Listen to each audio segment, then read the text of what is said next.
Well, good evening, good evening.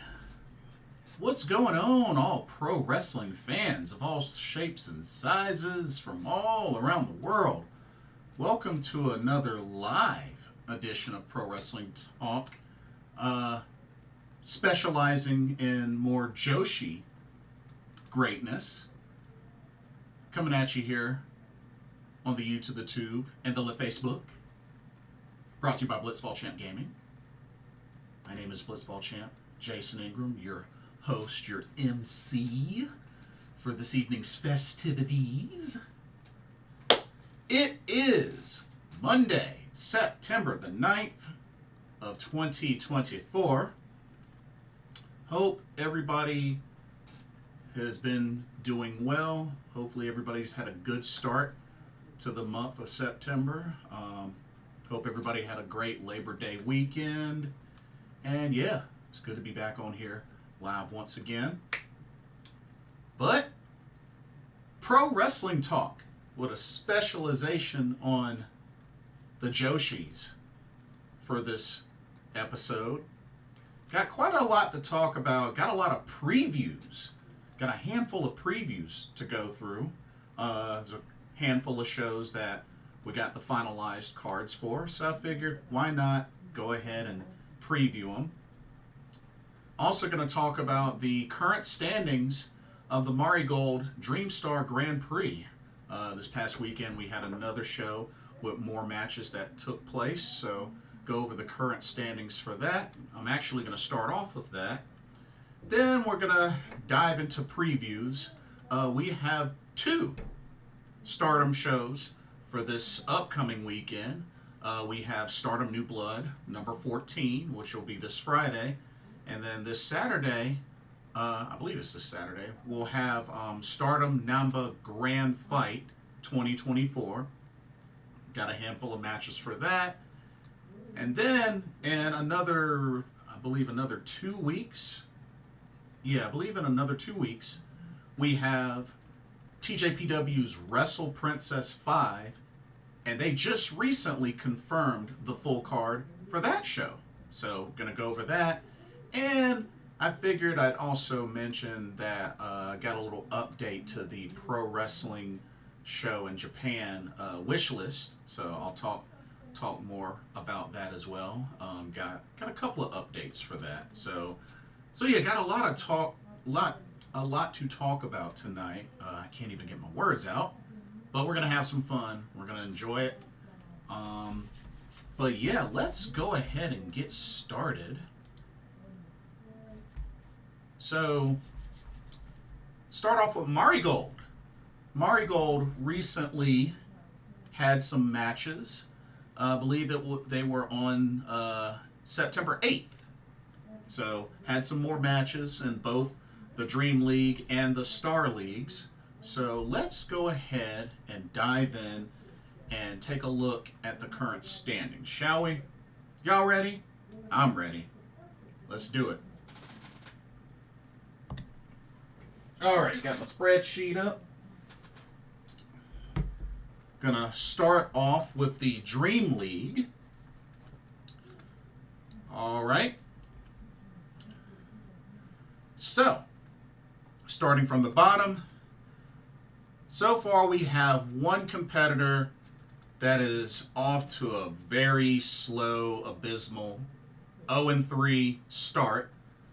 0 points. And that is Gochika, Chika Goto.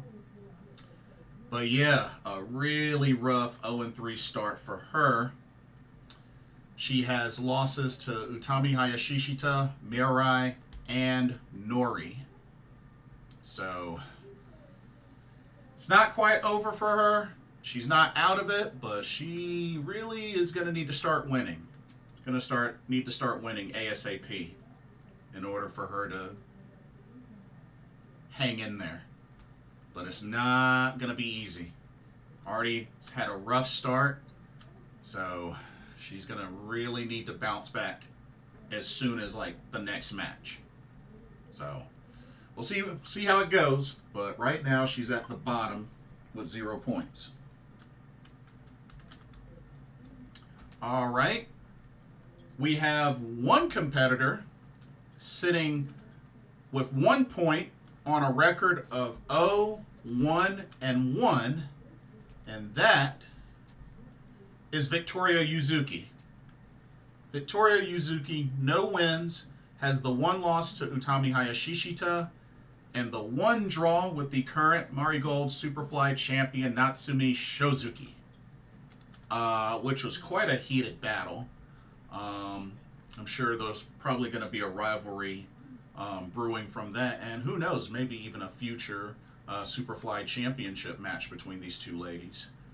But yeah, only 1 point so far for Victoria Yuzuki.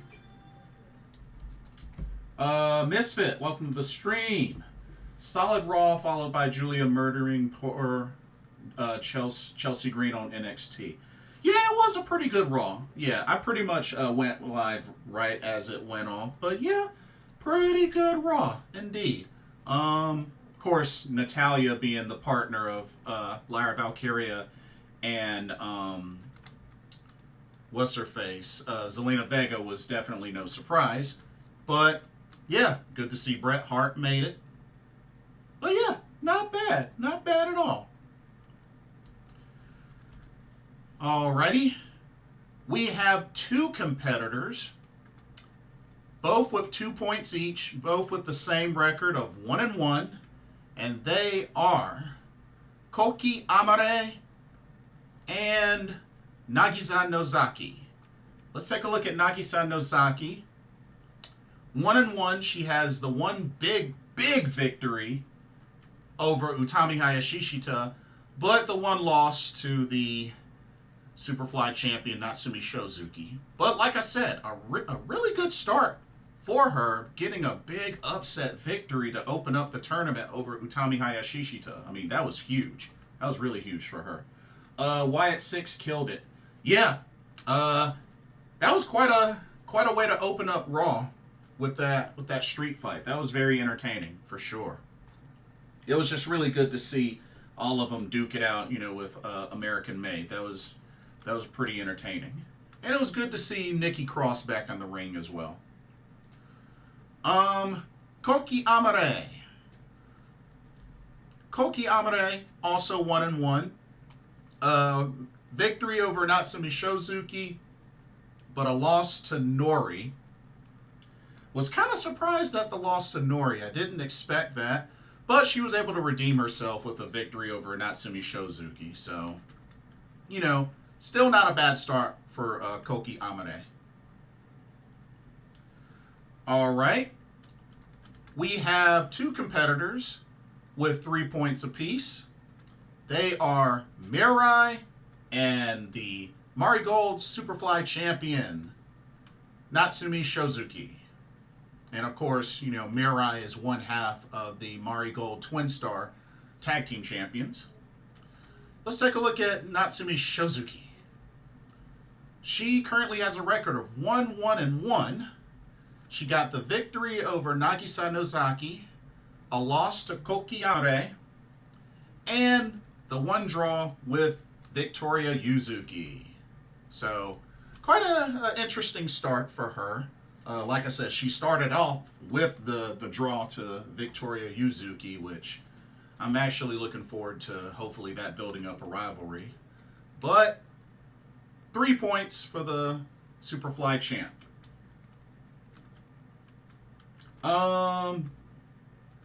This says, I tried to go over the Dream Star standings on Piledriver Pulse last night, and I did not have the correct standings, so I gave up. I can also share this spreadsheet with you. I can drop it into either Twitter or Discord. I can DM you. So I got you covered. Mirai, 1/2 of the Marigold Twin Star champions. She has a record of 1-0-1. She has the 1 victory over Gochika and the 1 draw with Nori. But still, not a bad start for Mirai. I know there's going to be a lot of eyes on Mirai, especially being in contention for one of the top wrestlers in Marigold. So definitely, yeah, I'll do that, Misfit. Yeah, I'll definitely do that. Let's see. We have one competitor sitting with a record of 2-1 and 4 points, and that is Utami Hayashishita, the Red Queen. So, 4 points, 2-1 record. She has 2 victories over Gochika and Victoria Yuzuki, and the 1 loss to Nagisa Nozaki. Which, like I have to say, that's, so far, I have to say that's the biggest upset of the tournament. So far. But that could definitely change. But still, Utami, was able to bounce back and get 2 victories in a row. So she's still very much in it and looking solid. And then right now, sitting at the top with 5 points on a record of 2-0-1 is Nori. Kind of surprised to see that. But Nori is looking really good right now. 2 victories over the Twin Tower tag team partners of Koki Amare and Gochika, and the 1 draw with Mirai. So quite a start for Nori. Who knows? I mean, she's looking like she's posing a threat, but it's still early in the tournament. But yeah, Nori leads the Dream League of the Dream Star Grand Prix. Very impressive. But Utami Hayashishita is right behind her with 4 points. And then, keep an eye out on Mirai and Natsumi Shozuki, both tied at 3. So anything can happen. There's still plenty of matches left. Now, as a matter of fact, for the Dream League, the next matches will be September 14th. We got a couple of matchups. Here, let's take a look. We have... Okay, here's one. We got Victoria Yuzuki versus Koki Amare. Oh, that should be interesting. That should be interesting. A good challenge for Victoria Yuzuki. Her versus Koki Amare. Let's see. Ooh, take a look at this one. We got Nagisa Nozaki versus Nori. That should be good. I think that could probably go either way. But Nori is off to a good start, so anything can happen. And then, let's see, wasn't there one more match? I thought there was one more match for the 14th. No, looks like it's just those 2. So just those 2 matches on the 14th. But yeah, Misfit, Utami's doing good. She's in 2nd place with 4 points, so she's doing good. She was able to bounce back from the upset over Nagisa Nozaki and win 2 straight. So she's in good position. But those are the 2 upcoming matches for the Dream League. Alrighty, let's switch to the Star League.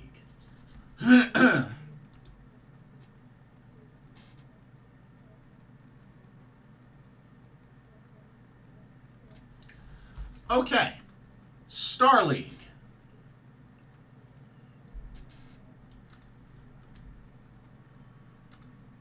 All right, interesting start for the Star League. Oof. Misfit says she's doing better than Momo did in the 5-star. I'm still mad about that. Yeah, I feel you on that. I definitely feel you on that. Yeah. So starting out in the Star League, we got 3 competitors sitting at the bottom with 0 points. And those 3 competitors are Misao Matsui, Chiaki, and Kizuna Tanaka. Let's start out with Misao Matsui, the Speed Star. Ooh, unfortunately a rough start for her. An 0-3 start as she has losses to Bozilla, Nanae Takahashi and the current Marigold United National Champion Miku Ano. Ugh. Not looking good for Misao Matsui. It's kind of a bummer. I like her. I really like her.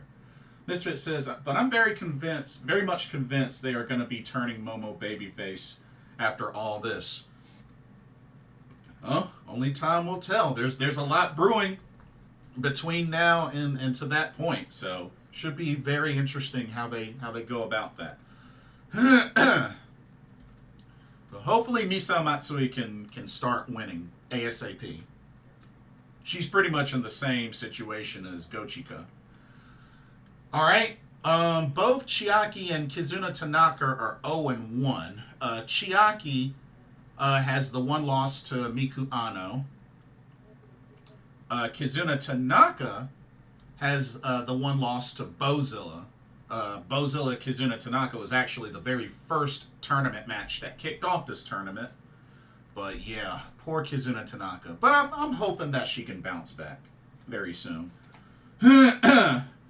Misfit says, still can't believe I'm close to my 200th episode with Stardom Namba Grand Fight review. And early congratulations to you for your upcoming 200th episode. Woo! Way to stay consistent. Way to stay with it. That's impressive.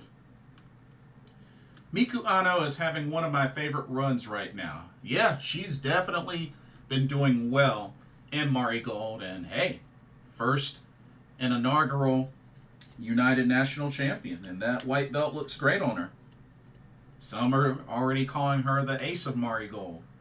But it's going to have quite competition. She already has one defense under her belt right now with the defense over Koki Amare. But so far, so good for Miku Ano. Okay. We have 3 competitors, each with 2 points apiece. They are, let's see, Mai Sakurai, who's the other half of the Marigold Twin Star Tag Champs, Nanae Takahashi, and the current Marigold World Champion, Sari. Let's take a look at Mai Sakurai. Mai Sakurai, right now, 1-1. She got a very impressive submission victory over Nanae Takahashi. But the one loss to the Marigold World Champ, Sari. But not a bad start for Mai Sakurai. Actually, very impressive. Very impressive. So I definitely think Mai Sakurai, she could be a sleeper. She could be a sleeper. But we shall see. We shall see. Glenn Davis, welcome to the stream. I wonder how Utami's hair is doing in the standings. Where does she get 8 pounds of hair all of a sudden? Hey, probably could be a whole bunch of extensions. But hey, she's in second place right now in the Dream League. So doing good. Doing real good. Also, a lot of people called me crazy for saying Miku Ano should win the United title when they announced it. Well, then again, I didn't think she would have 2 back-to-back matches in order to do it, but hey, I don't hate it. I don't hate it. It was just weird that it had to come down to that, but it is what it is.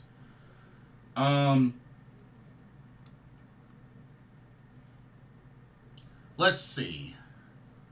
But yeah, Mai Sakurai, good start for her, especially with that impressive upset over Nanae Takahashi. That was awesome. Okay, Nanae Takahashi, the passion woman. 1-1. She has the victory over Misao Matsui, the loss to Mai Sakurai. So, not that much of a surprising start for her, but it's still early. It's still very early. And then our Marigold World Champion finally had her first match where she defeated Mai Sakurai. Sari opens up 1-0. Got plenty of matches to go, but the world champ off to a good start. Not surprised there. Glenn says, I really thought that Victoria would do better.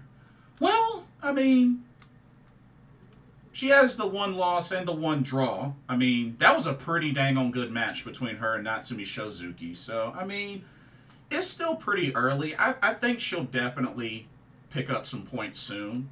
So, I think we'll be surprised. But I think she'll pick up some points soon. Okay. Nagisa Nozaki is really bringing it for this tournament. Yeah, big upset victory over Utami. That was quite a way to open up the tournament for her. WWE are now advertising the Wyatt Six for live events in late September. Oh, nice. Very good. Very good. That should be fun. Okay, sitting at second place right now in the Star League with a record of 2-1 with 4 points is your Marigold United National Champion, Miku Ano. Miku Ano, 2-1. Victories over Chiaki and Misao Matsui, but the one loss was to the woman that she beat to win the title. Bozilla got her revenge, defeating Miku Ano. But still, a great start for Miku Ano right now in second place. So, hey, not bad at all. Not bad at all.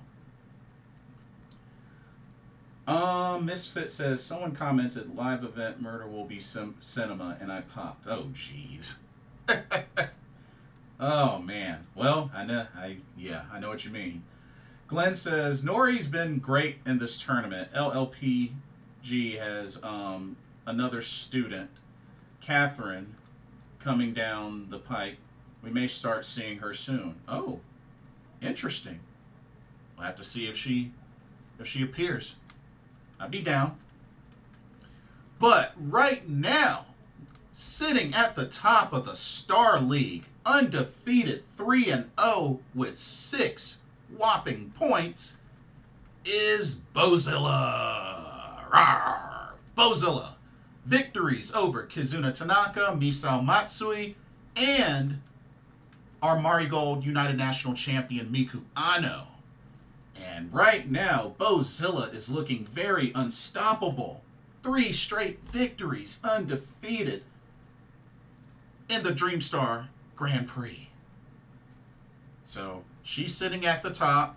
Miku Ano, second place. So it's been an interesting start to this tournament.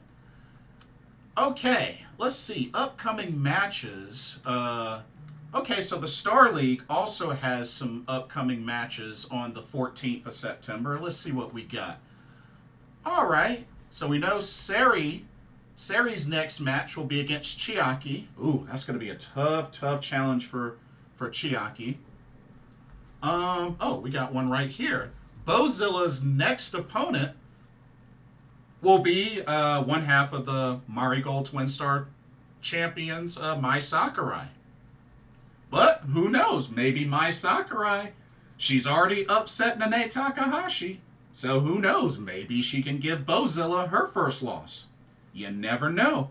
You never know. Anything can happen in a round-robin tournament, especially in Japan. Let's see. I thought I saw another one. Oh, here we go. Kizuna Tanaka will take on Nanae Takahashi.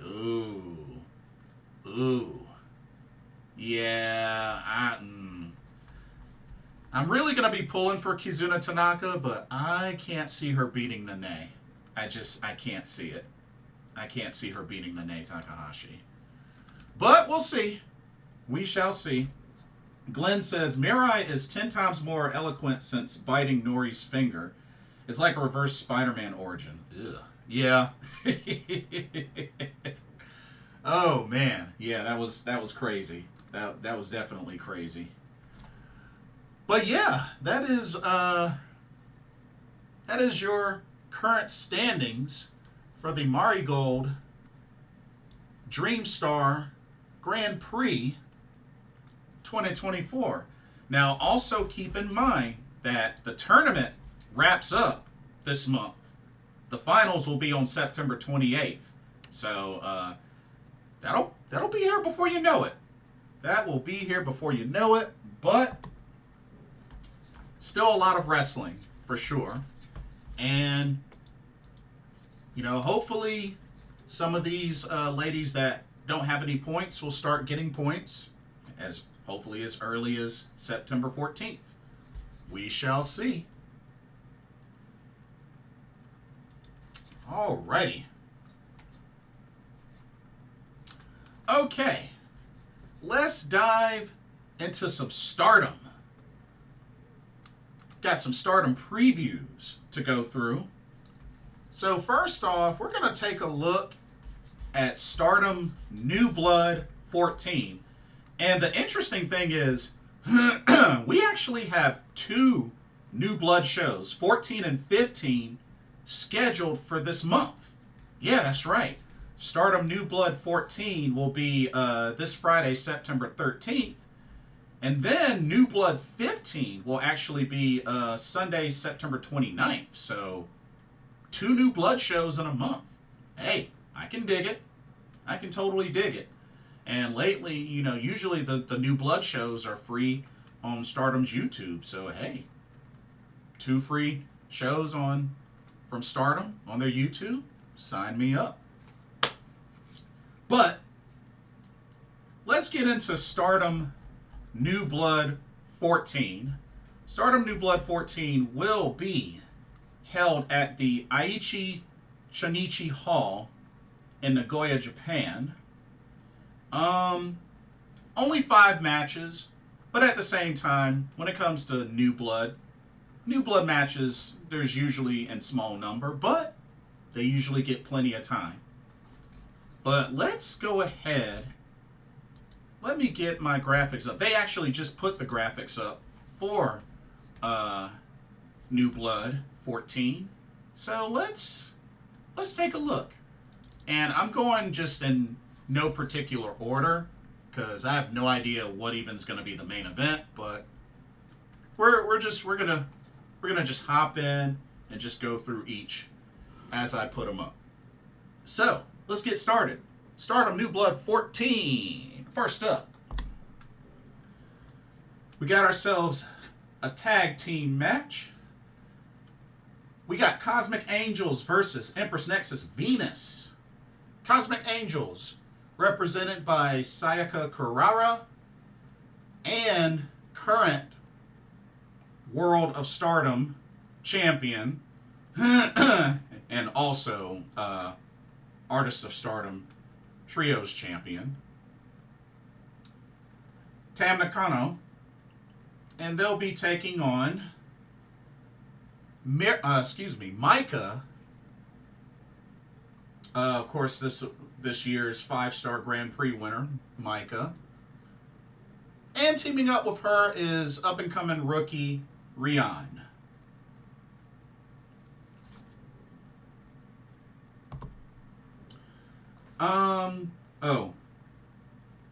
Glenn says Misao Matsui had a tough start against Bozilla and company. Yeah, it's really unfortunate because I really, after her finals match with Natsumi Shozuki, I was just really, really high on Misao Matsui. So, yeah, it's a bummer to see her winless right now, but hopefully she'll pick up a victory ASAP.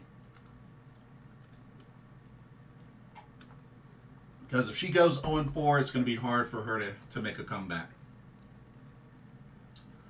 Okay. Sayaka and Tam, Maika and Rian. Now, of course, this is the show before Stardom Namba Grand Fight 2024, where Maika will get her World of Stardom title shot against Tam Nakano. Looking at how this is set up, I am going to have to say Tam Nakano and Sayaka Kurara pick up the victory in this match. I'm going Cosmic Angels. Rian has yet to win a match. I don't see that changing anytime soon, even with Maika on our team. So I'm going to go Cosmic Angels to pick up a victory here on Stardom New Blood 14.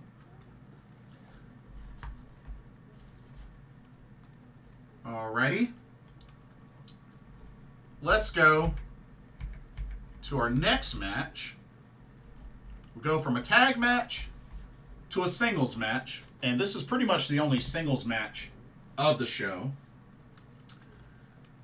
But we got Ranna Yagami representing God's Eye taking on Konami representing Hate. This will be a good test for Ranna Yagami. And like I said, Ranna Yagami, you know, she's been a good fit for God's Eye. She's been on the up and coming. Like I said, she had a good showing in the Catch the Wave tournament, finishing second in the young tournament, in the rookie tournament part of Catch the Wave. But she is taking on the submission sniper. It's not going to be easy for her. It's going to be rather tough. But I'm going to have to give this one to Konami to pick up the victory. But I think Ranna Yagami will put up a good fight, but I don't see her beating Konami. Glenn says, my Sakura has been bringing it since Julia left. I think she's trying to fill the vacuum. Yeah, I don't doubt that. I don't doubt that at all. She's been looking good. She's been looking really good. And like I said, don't be surprised. She may not make it out of her block, but she could end up finishing with a pretty decent score in the tournament.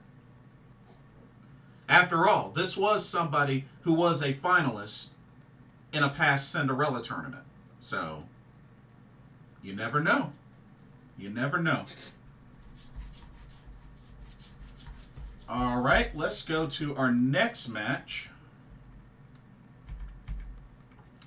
Actually, I'm looking very forward to this one. I think this one will be good. Alrighty. We have former New Blood Tag Team Champions, wing-gori, which are Hanan and Iida representing Stars. And they will be taking on EXV's Waka Tsukiyama and the recently returned HANAKO, who is sporting an awesome, beautiful new look, which I think fits her the best. I really like HANAKO's new look. I think she looks amazing. But yeah, coming back fresh from her little mini excursion in the States, in the US, but coming back stronger, better than ever. I think this will be a good match. I think this will be a really good match. And you know, Waka's been picking up, you know, just a few victories here and there, mostly in pre-shows, but you know, Waka's picked up a victory or two here and there lately. So, you know, gotta give a little credit to Waka Tsukiyama. She's been doing a little something. But for this match, it'll be a good match. I truly believe it'll be a good match, but it's really, really hard to bet against wing-gori. Like, we're talking, you know, former New Blood Tag Team champs who had a great run, who had a really great run. They got a lot of great chemistry together as a tag team. I just don't see HANAKO and Waka beating them, so I'm going to have to go with wing-gori to pick up the victory in this match. But I think it'll be a great match, a great test for Waka and the newly transformed HANAKO. But should be a lot of fun. All right. Let's go to our next match. Back to more tag team action. Alrighty. We got Neo Genesis versus God's Eye. This should be a lot of fun, maybe a little trippy.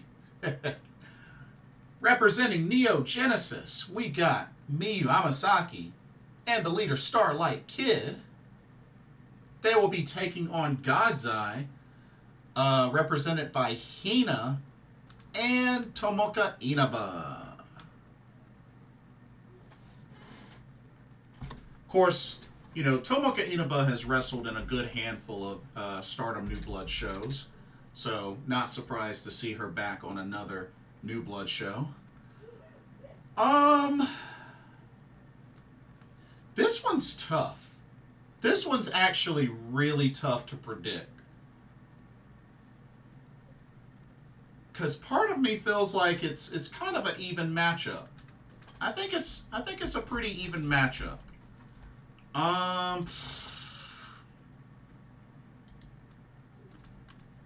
Yeah, this one. Because, I mean, Neo Genesis is still a pretty fresh faction. Oh, man. And I know recently Hina lost in her Future of Stardom championship match. Oh, man. This one's tough. This one's really tough. But you know what? I'm going to just take a gamble. I'm going to say time limit draw. I'm going to say time limit draw. Only because this one's just so hard to pick. This one's hard to pick. So I'm going to take a gamble and say time limit draw. And I got a feeling this could be match of the card. This could be match of the card.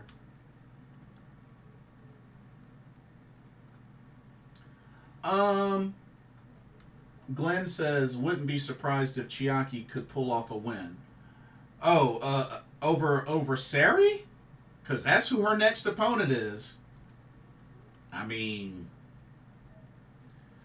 would be impressive, but I don't know. I don't see that happening. But, I mean, you never know. You never know. But, yeah, that's her next opponent, so we'll see. All right. Lastly, which I'm kind of surprised the titles aren't on the line for this match, but it is what it is. So, for this tag match, we got Cosmic Angels of Yuna Mizumori and Aya Sakura taking on the current Stardom New Blood Tag Team Champions of Rina, representing Hate, who also is still your Future of Stardom champion, and Azusa Inaba.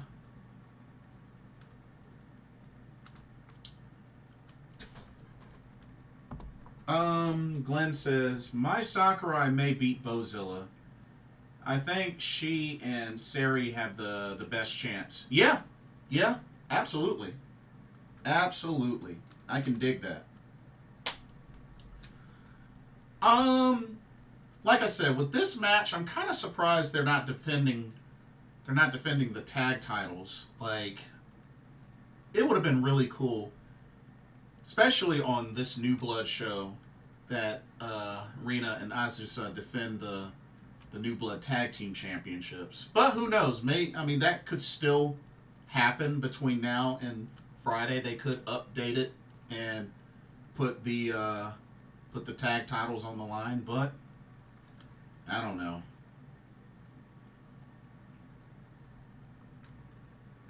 But we shall see.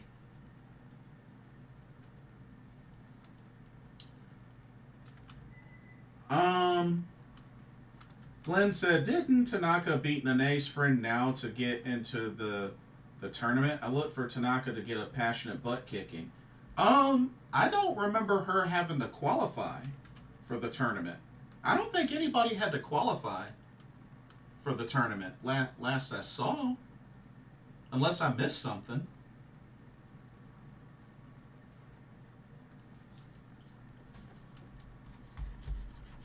But yeah, I don't remember anybody having to qualify for that tournament. But, you know, correct me if I'm wrong. But for this match, I mean, even though it's a non-title match, I gotta go with the champs to win. Rina and Azusa to pick up the victory.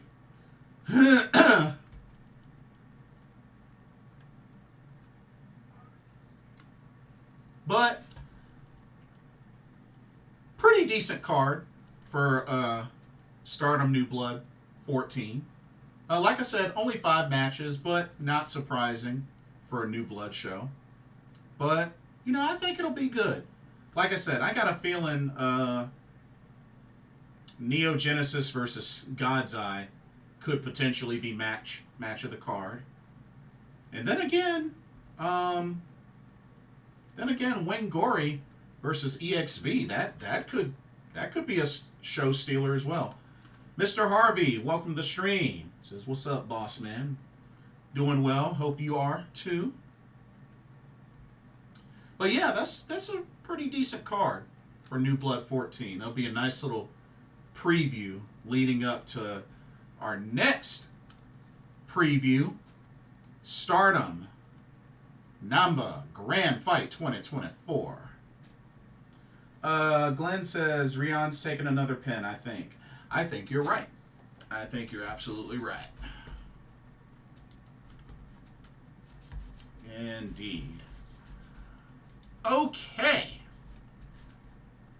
So let's switch gears from Stardom New Blood 14 to the show afterwards, a day later, Stardom Namba Grand Fight 2024, which I'm pretty sure will be a pay-per-view. Mr. Harvey says, getting busy, but doing good. Good to hear. Good to hear. Hopefully it's a good busy. Stardom Namba Grand Fight 2024 will take place at the Ideon Arena in Osaka, Japan. So going from Nagoya to Osaka. Okay, fair enough, fair enough. We got a good handful of matches for this show. Unfortunately, they don't have any graphics yet for this show, which is kind of surprising. I would have thought they would have had graphics by now. They had Stardom New Blood graphics, but not Namba Grand Fight yet. It's kind of a bummer. Oh well, we gonna do this anyway. It's all good. Okay. Like I said, the card is in the description. All right, let's get started. Singles match. Xena, representing Empress Nexus Venus, taking on the young up-and-coming rookie Rian. That'll be quite a challenge for Rian. Of course, Xena coming off of a draw when she faced May Sarah for the high-speed title. So, you know, she didn't get beat, but hey, Xena's still looking pretty strong after that showing in that high-speed title match, which she is normally not a high-speed wrestler. So, but gonna have to go with Xena to pick up the victory over Rian. To be honest, there is no telling who Rian will beat to get her first victory, and it might be a while, but I think she'll get it before the end of this year. I think she'll at least get it before the end of this year.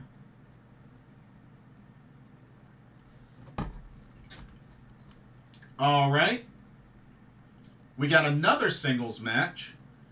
Mina Shirakawa, representing Empress Nexus Venus, and she'll be taking on Sayaka Matani, representing Hate.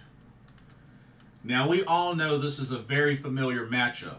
We got to remember, Sayaka Matani was the one that injured Mina Shirakawa back when she did the Phoenix Splash and landed on her face, busted up all her teeth. So, these two have a lot of history. Also, Mina Shirakawa beat Sayaka Matani to win the Wonder of Stardom Championship. So, like I said, they got a lot of history.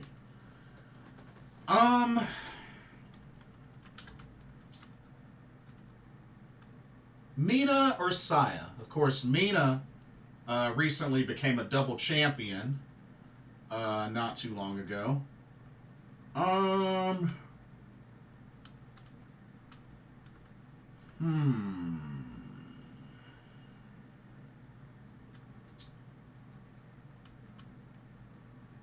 Part of me is leaning... Well, a good part of me is leaning strongly towards Sayaka Kamatani to win. I mean, you kind of have to keep her stock up and rising, even though, you know, especially being that she was a finalist in the 5-star Grand Prix this year. But you also got to keep Mina strong. So if I had to pick a winner, I'm leaning more towards Sayaka Kamatani, but I would not be shocked if it ended in a time limit draw. I think it very much could end in a time limit draw. So, we'll see. But I think either of those two could happen. Alrighty. Next up, how about some tag team action?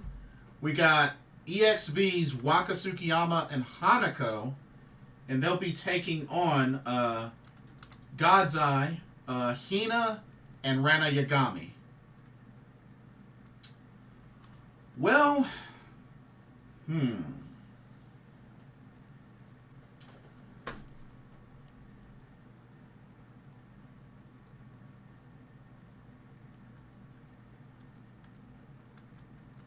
being that HANAKO just came back,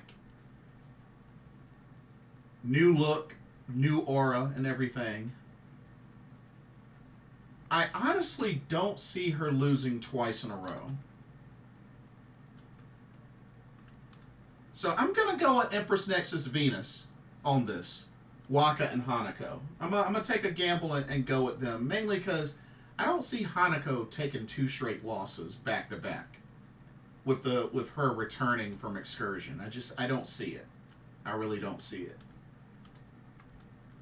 Glenn says, Waka's been getting a mini push, and HANAKO is just back, so I expect them to win. Which is fair. Like I said, Waka has been winning, you know, a match or two here, a little something lately, so, hey, could lead to something. But, yeah, I'm going to go with Empress Nexus Venus to pick up the win.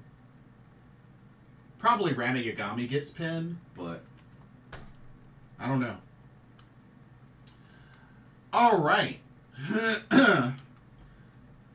Next up, we have ourselves we got an 8-woman tag match. We got Cosmic Angels, made up of Saori Ano, Yuna Mizumori, Aya Sakura, and Sayaka Kurara. And they'll be taking on Azusa Inaba and the members of Hate of Natsuko Tora, Rina, and Ruaka. Which, who knows? Maybe Azusa might eventually join Hate. I don't know. But, I mean, she's tag champion with Rina, so anything's possible. You never know.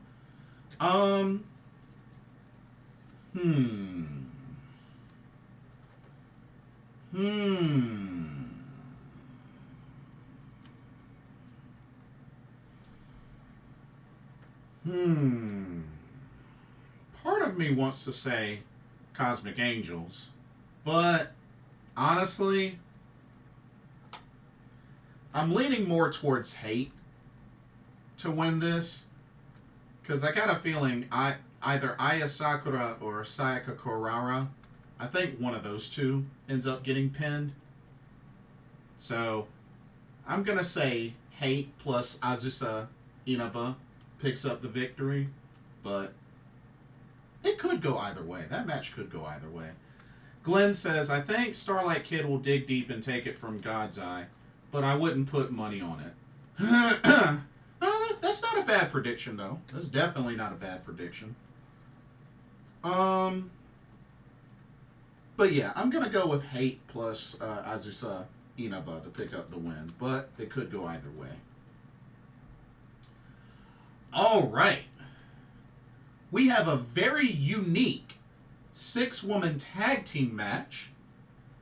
Which I like the combo. I like the combo of this one team.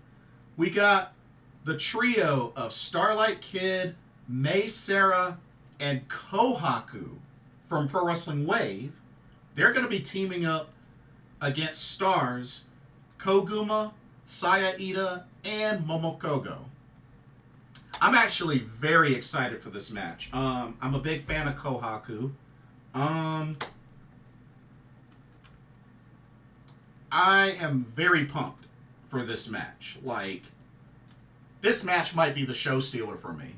Probably won't be, but I'm very pumped for this match because of all who's in it. I'm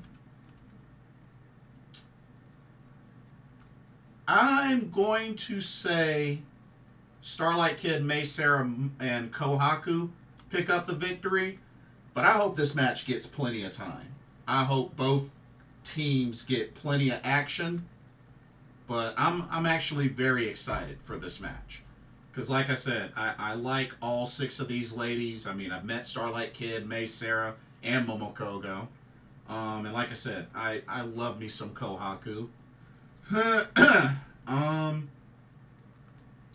But yeah, should be good. Should be really good.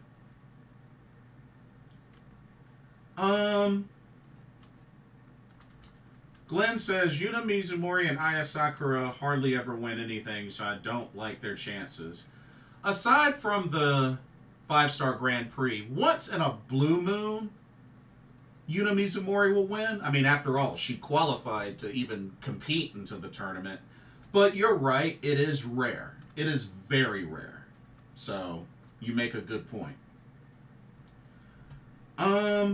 But yeah, Starlight Kid, Mei Sarah, Kohaku are my picks to win that trios match. Alright. Next up, more trios action. We got a God's Eye versus Hate showdown. So for God's Eye, we got Shuri, Saki Kashima, and Lady C taking on Hate, made up of Momo Watanabe, Konami, and Dekla. Of course, you know, Momo Watanabe and Dekla are the current Goddess of Stardom tag team champs.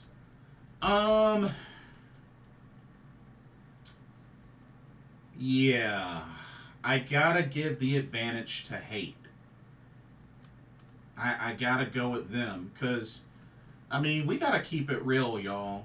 Like, God's Eye got weakened after Konami turned on Shuri, and after the unfortunate injury with Ami Sourei, which, you know, she took the time to get the surgery, which I still think is insane that Ami Sourei had been wrestling the whole entire time for 2 years on a torn ACL. I love her. She's a gladiator, but she's crazy for that. Damian Hernandez, what's going on? Congrats on the opening victory for your Chicago Bears. Let's see. But yeah, I gotta give the victory to Hate. Just cause, I mean, Shuri with Saki Kashima and Lady C, I don't like their chances. I really don't like their chances. God's Eye has been weakened tremendously. And I know with Tomoka Inaba, which I still think there's a good chance that Tomoka Inaba signs full-time with Stardom, and that would really boost God's Eye, because I truly believe she's the next best person that Shuri can trust. Because I still would not trust Saki Kashima. I would not trust her at all. So, and you know, Hina and Lady C, they're not exactly strong members of God's Eye. Nor is Ranna Yagami, but she's a little bit on the up and coming. Just a little bit. So, do the math. But yeah, I'm picking Hate to pick up the victory. Okay. Okay, we got a very familiar singles match to look forward to, and this was actually when these two battled it out on the Jun Kasai. Was it Jun Kasai? I think it was Jun Kasai's anniversary, if I remember correctly. I remember it was a JTO anniversary show, and I think it was Jun Kasai. But anyway, these two ladies tore the roof off when they battled it out, and now they're going to go at it again. I'm talking about Suzu Suzuki from Neo Genesis taking on Tomoka Inaba of God's Eye. I am so looking forward to that run back. I think that's going to be a solid matchup. Like I said, these two tore each other apart back at that anniversary show with JTO. Tomoka Inaba did pick up the victory in that match, but it was a solid match. It was one of my favorite matches that year. As far as who will win this one, part of me could see Suzu get a little bit of revenge, but I could see this one going to a time limit draw. But I'm going to say Suzu gets revenge. I'm going to say she gets revenge and beats Tomoka Inaba. But honestly, as long as it's a solid match, whether one or the other wins or it's a draw, won't bother me at all. Just as long as it's a good match with a reasonable finish, I'll be happy. Damien says, thanks. Sorry for y'all's loss, man. That was ugly. Oh, dude. Ugly ain't the word for it. Trust me, Damien. Ugly's not the appropriate word for it. You know what I mean. Let's see. Okay. But yeah, I'm gonna go for Suzu for that showdown. All right, next up, we got another tag team match. We got Eye Contact versus O2 Line. That's right, Eye Contact, which is Mayu Iwatani and Hanan from Stars, taking on O2 Line, which is Azumi, Miyu, Amasaki from Neo Genesis. So for this one,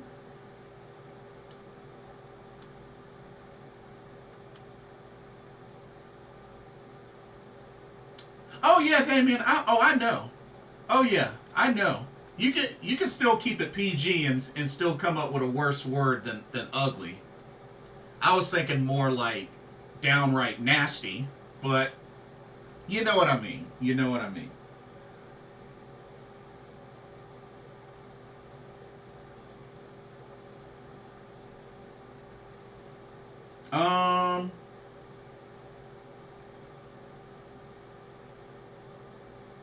Oh, yeah, you know what?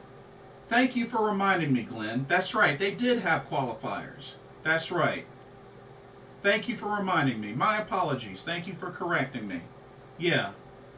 Now that you mentioned the matchups, I remember now. I remember. Thank you.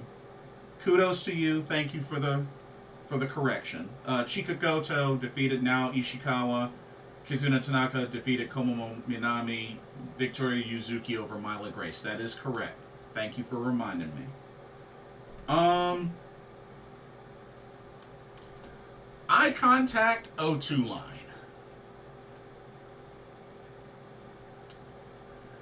I'm going to take a guess.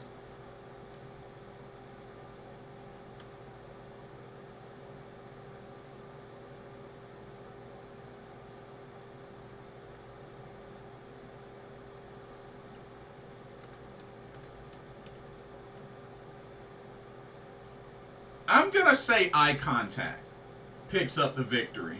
Because I think they're just a little bit stronger. Just a little bit stronger. Just a little bit stronger. So I'm going to go Eye Contact for the win. Glenn says, Mina is hot right now, and I don't see her taking a real loss for a while. I mean, wouldn't you say the same about Saya, though? Saya Kamatani? I mean, she was just in the finals of the 5-Star Grand Prix, and she's had a lot more wins than losses since becoming a member of Hate. So, you know, just a thought. Ranna's taking another pin. She's doing better than Rian. Facts.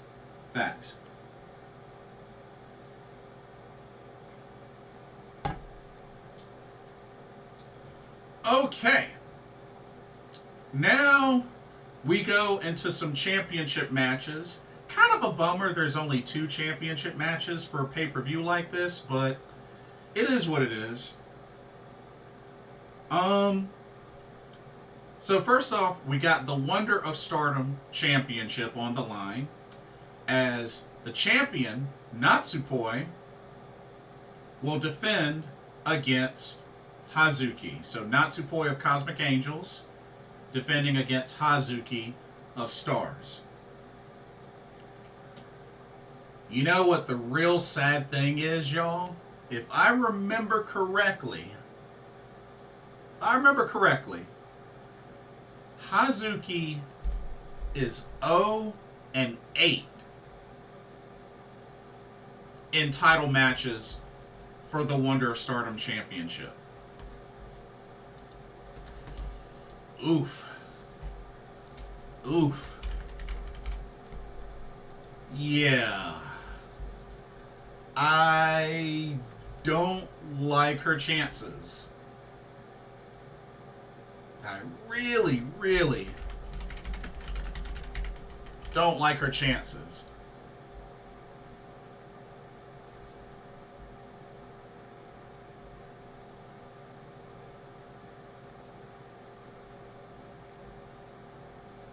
Corrections. She's 0-5. I'm sorry. She's 0-5.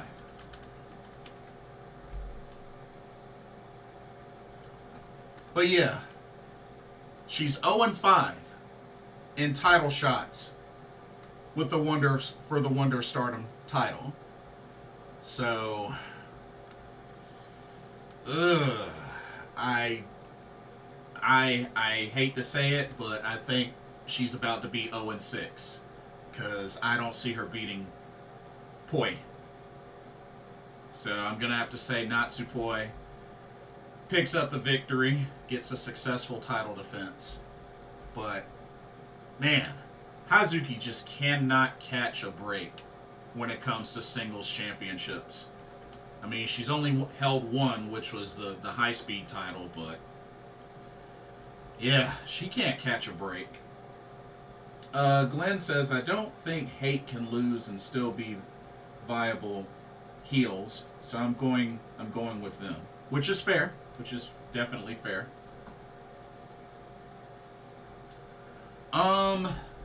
Let's see. Yeah, going with Natsupoi for the win. Furious, welcome to the stream. Good to see you. How you doing tonight?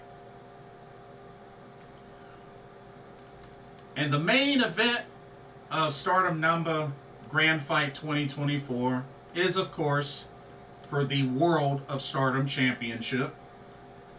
As the champion, Cosmic Angels leader Tam Nakano will defend against Empress Nexus Venus, who is also the 2024 5-star Grand Prix winner, cashing in on her title shot this Saturday. Maika has an opportunity to get back the title that she recently lost to Natsuko Tora, who recently lost to Tam Nakano. Had the shortest reign. It was crazy. Furious says, I'm fine, and you? I'm doing pretty well. I'm doing really well. I'm rocking my Tomoka Inaba shirt. I'm fine and dandy. Damian Hernandez says, R.I.P. Darth Vader Mufasa. Oh, yes, that's right. Rest in peace, James Earl Jones. Mufasa, Darth Vader, Mr. Myrtle, King Jaffe Jafar, the legendary James Earl Jones. Pretty much one of the GOATs of actors. So, passed away at age 93. always will be remembered. Like I said, one of the greatest to ever have done it.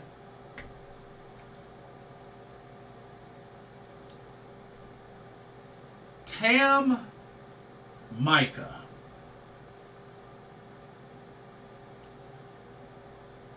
So this is Tam's first defense in her second reign of the red belt. Now, if I remember correctly,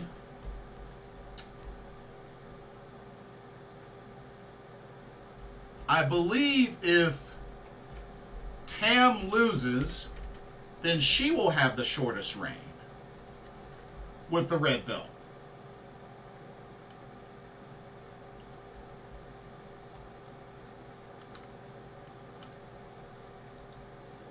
Right now, Tam Nakano has had this title for 10 days. Her second reign of the red belt.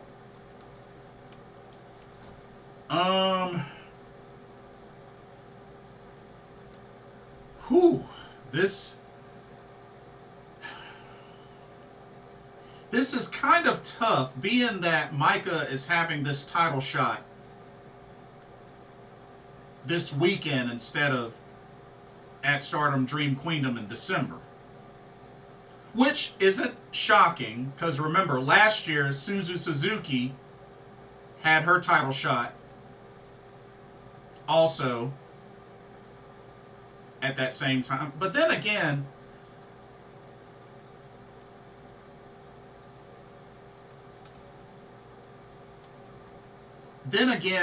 Maika did win the opportunity to face her. Well, actually, nah. Now that I think about it, she wanted to face Tam Nakano, but she had the injury. So yeah, it did end up happening at Stardom Dream Queendom. And even though Suzu won the 5-star, she lost the title match. So, yeah. Well, tradition's going to be broken this time, because this title match is going to happen this Saturday. Glenn says, I'm going with Empress Nexus Venus just because Hazuki isn't on the Stars team. Oh, that's fair.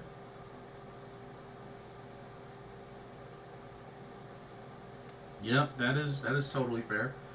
Furious says, I heard about our RIP to a legend. Indeed. Stardom loves them some Tam. Yeah. Which may factor into this decision.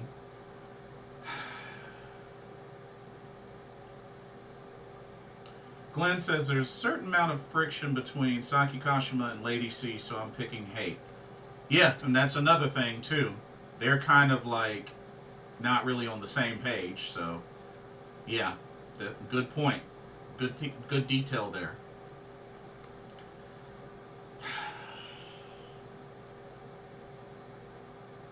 But, to be honest, it would be a big blow to Maika if she lost this Saturday to Tam Nakano. Because you got to remember, Maika won the 5-star Grand Prix, and for her to lose like this, I mean, honestly, is there really a good outcome with this match? Because Tam Nakano wins, Maika gets derailed, despite winning the 5-star Grand Prix. If Maika wins, Tam Nakano ends up with the shortest reign of the World of Stardom Championship. So, there's really no positive outcome. And then again, they're going to have to figure out something as far as, like, who could be the one to get the title shot at Stardom Dream Queendom at the end of this year. So,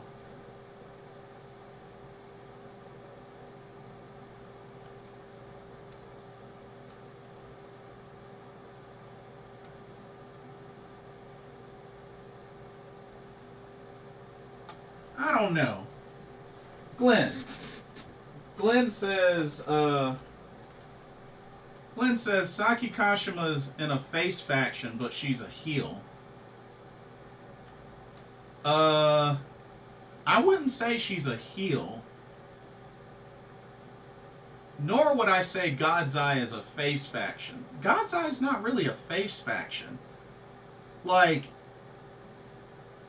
no, I wouldn't say that's a face faction. Like,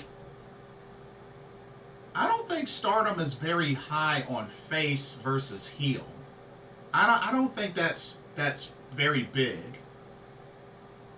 I don't think that's very big, because there have been plenty of times where folks and stars have done heel-like tactics. It might be rare, but I don't think heel-face is really that big of a deal in Stardom, to be honest with you. Because, I mean, you think about Oedo Tai. I mean, Oedo Tai didn't always resort to heelish ways over the years. There were certain ones that did a lot more than others, but they didn't always resort to heelish ways. I'm just saying. I'm just saying. Not to mention, how in the world can Saki Kashima be a heel when I have this? When she gave me this? How's that possible? She gave me this. I had to bust this out. I'm just messing around. Well, actually, you know what? I'm gonna wear it for the rest of this video. She's red lightsaber evil, which is why we love her. I don't. Well, she has the most deadly pin in the whole promotion with the Kishikaise. Suzu Suzuki's not happy. I'd hate to be her opponent. Facts. I'm having a hard time with this one, y'all. I'm having a really hard time with this one. Tam Nakano or Maika?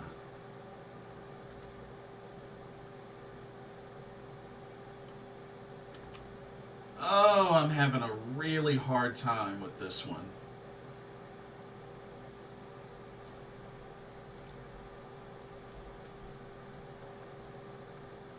Having a really, really hard time with this one.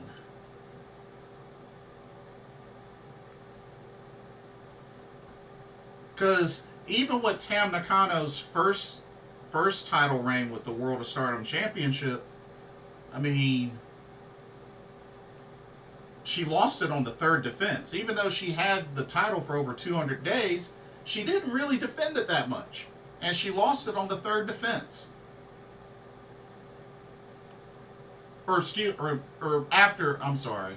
After the third defense, she got injured. I'm sorry. After the third defense, she got injured. So she really didn't defend it that much. And then the intervals between her defenses were like months apart. I mean, because if you remember, so I got Cage Match up. She won the World of Stardom title, beating Julia back in late April of 2023. She didn't defend it until a month later, which was the double title match with Mina Shirakawa. And then after that, she didn't defend until almost 3 months later, which was the Stardom X Stardom show against Megan Bayne. And then 2 months after that, she defended it against Natsuko Tora, which was the match she got injured in. So, I'm sure she probably would have had maybe a couple of more defenses if she hadn't gotten injured. But, I mean, she had the title for 211 days and barely defended it. So, I would think that maybe with this second reign,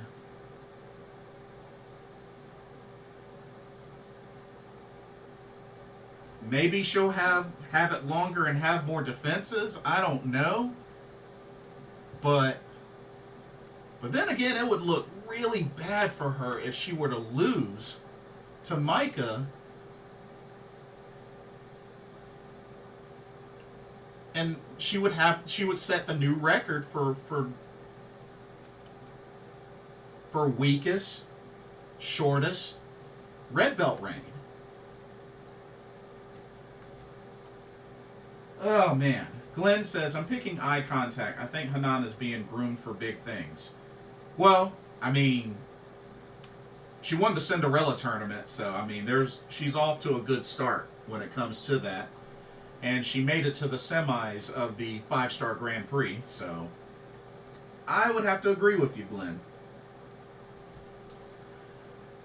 Oh, man. To be honest, y'all, I don't know. This one's hard to pick. This one's really hard to pick.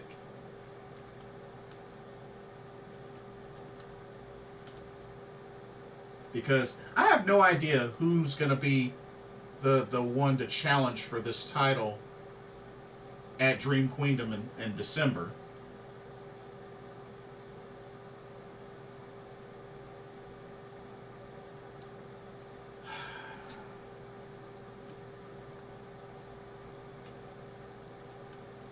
The only thing that I could see possibly happening is maybe, I don't know, maybe Maika wins.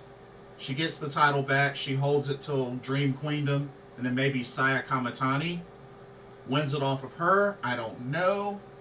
But yeah, this one's tough, y'all. This one's really tough. I might have to stay neutral on this one. Because this is a tough one. Because there's really not a good outcome like from either one winning when you really think about it. Glenn says, I'm picking Natsupoi. I like Hazuki, but I can't see her winning this belt. Yeah, I have to agree with you. Furious says, Maika is my Stardom crush, so I'll go with her. Ah, so your Stardom crush? Okay. Mine's Shuri, but hey, it's not a bad pick. Not a bad pick for your Stardom crush. Which I've met Maika. Maika's cool. Maika's awesome. Speaks a little bit of English, so. Oh man. Yeah, for reals.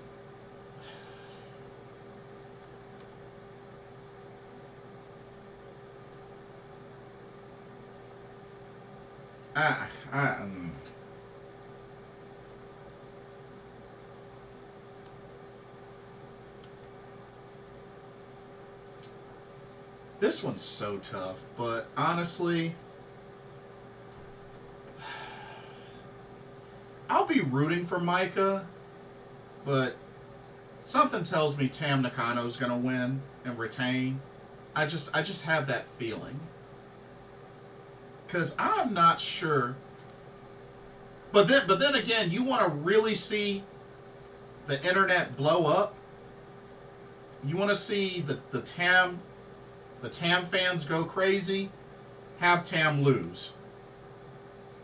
Oh, they would not let folks see the end of it. You want to really spark a war? Let Tam Nakano lose this match and Maika win the belt back. Oh, they would not let anybody hear the last of it. That's all I can say. That's all I can really say. But I'll leave it at that. But yeah, that one's a really tough one. That one's a really tough one. But that's the card for Stardom Namba Grand Fight. But like I said, only 2 title matches, so kind of a bummer, but plenty of matches on this card, so at least there's that. You know what I mean? Glenn says, you talked about this Maika versus Tam match before. It's a mess. Time limit draw because, well, I got nothing. Whew. I guess it could be a time limit draw, but that would just be weird. but not impossible. I guess it would kind of like neutralize things to a degree, I guess. But then again, you know, Tam would still walk away with the title. So, I mean, Tam still walks away with the title. So there's the only thing with that. But we shall see. Like I said, I'm just having a hard time picking a winner from that one. But anyway, I'm still looking really forward to the Goddess of Stardom Tag League, which I know doesn't start until October. We got a while before that, but hopefully, you know, after Stardom Namba Grand Fight, they'll start building up tag teams in preparation for the Goddess of Stardom Tag League, because I'm looking really forward to that. And I do hope Fukuoka Double Crazy and Karate Brave. Crazy Star, I hope Crazy Star is in it as well. Like, I hope they just go for broke on number of tag teams in this tournament. Like, for reals. Shoot. Get Eye Contact in there. You know? Eye Contact, Fukuoka Double Crazy, Crazy Star, Karate Brave. Shoot. Who else? Sayaka Kurara and Aya Sakura. Get them teamed up in that tournament. Momo Watanabe and Dekla. You know, since they're the tag champs. Shoot. I'd say get I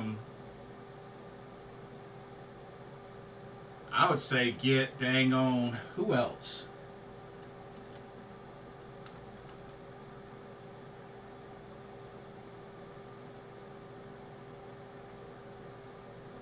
Starlight Kid and Azumi. I mean, you could do Azumi and Miyu Amasaki, but honestly, I think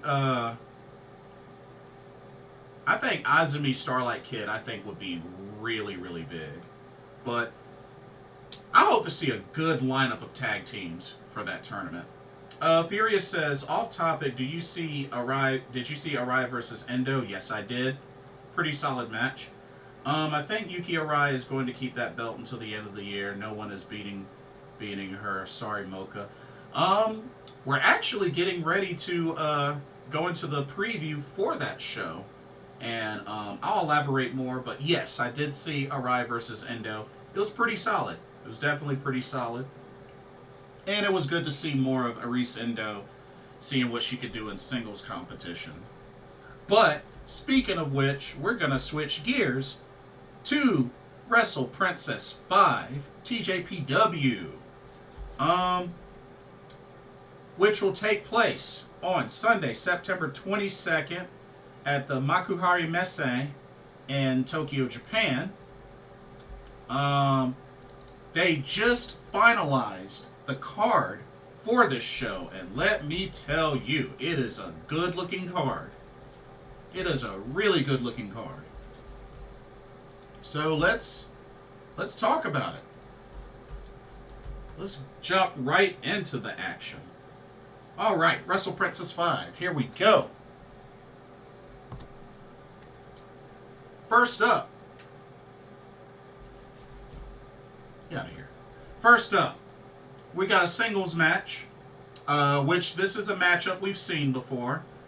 Runa Okubo versus Haru Kazushiro. I'm trying to think, how many times did these two face each other?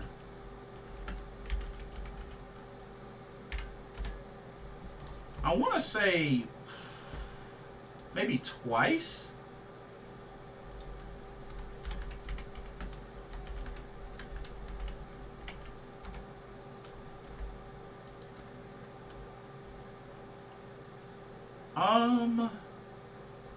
I think these two have faced each other twice. So, okay, here we go. So Runa Okuba has beaten her.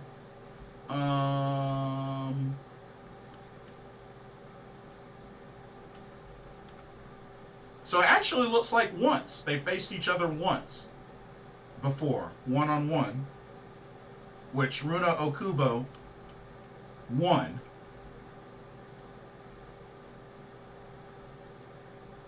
So with that being said, I'm going to go with Haru Kazushiro to pick up the victory in this one-on-one match. Yeah, I'm going to go with Haru Kazushiro. Hopefully it'll be a little longer than 5 minutes. Like, it would be nice if it got to the 10-minute mark, but I doubt it will. But I'm going to pick Haru Kazushiro to defeat Runa Okubo. And then they'll be even, 1-1. So yeah, that should be good. Alright. Let's go to our next matchup. This one should be interesting as well. Check this one out. Tag team action. Alright, we got the team of Kakeru Sekaguchi and Mahiro Kiryu. And she will be taking on the team of Toga and this year's winner of the rookie tournament, Wakana Uehara. Furious says, I'm going with Runa. She's got the best forearms. Okay. Nice, nice. Okay. For this tag match, oh man. A big part of me would love to see Wakana Uehara get the pin in this match, but I just don't know.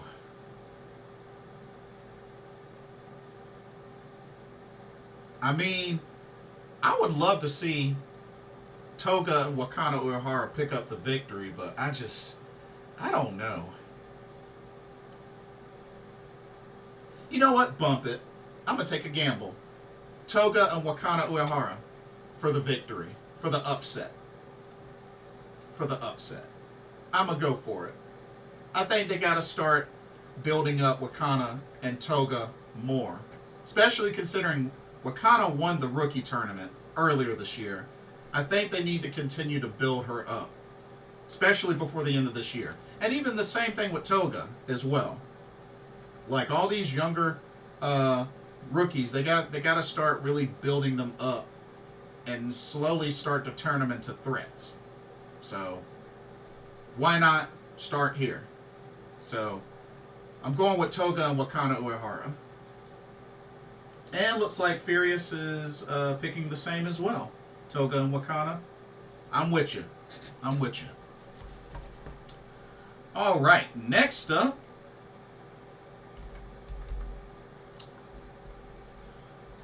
All right, next match. Alrighty, how about some trios action? So, 6-woman tag match. Team number 1, we got Kaya Toribami, Himawari, and Yoshiko Hasegawa, who not too long ago was confirmed would be wrestling more on a full-time basis with TJPW, so kudos to her.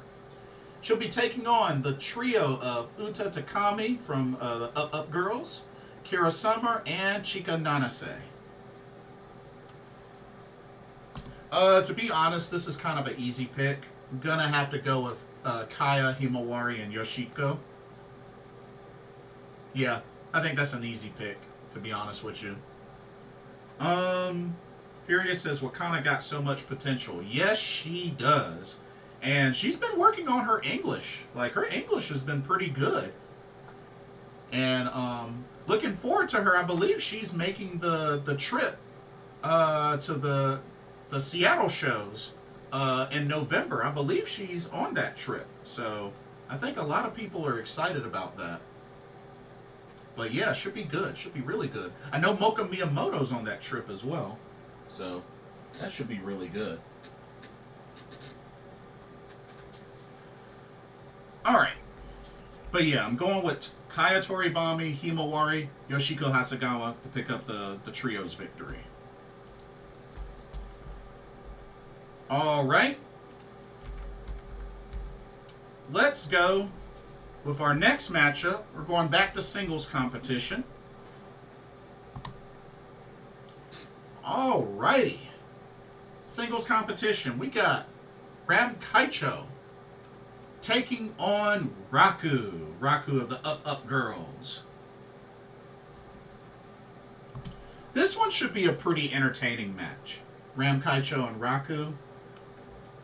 Furious says, I'd love to meet her when I go. Oh yeah, that's right, Furious. I forgot. You were able to score tickets. Dude, I hope you have a lot of fun. Definitely meet as many as you can. Yeah, go in, bro. Definitely go in. I expect this matchup to have a good dose of comedy. I think it definitely will have a good dose of comedy. As far as who wins it, as much as I would love for Raku to win, something tells me Ram Kaicho's probably going to win this match. So I'm going to say Ram Kaicho, but I hope I'm wrong. I'll be cheering for Raku, though. Raku, very sweet. Got a chance to meet her. She is very sweet. But I expect there to be a good dose of comedy in this match. Okay. Let's go to our next matchup, and whoo-wee. This one's going to be pretty insane. But we got another special trios match. Check this one out. This is packed full of craziness.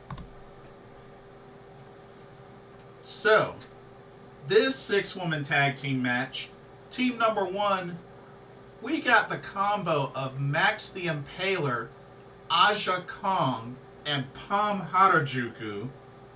Oof. And they'll be taking on the trio of Shino Suzuki from the Up Up Girls, the White Dragon Rika Tatsumi, and the Burning Venus Yuki Aino.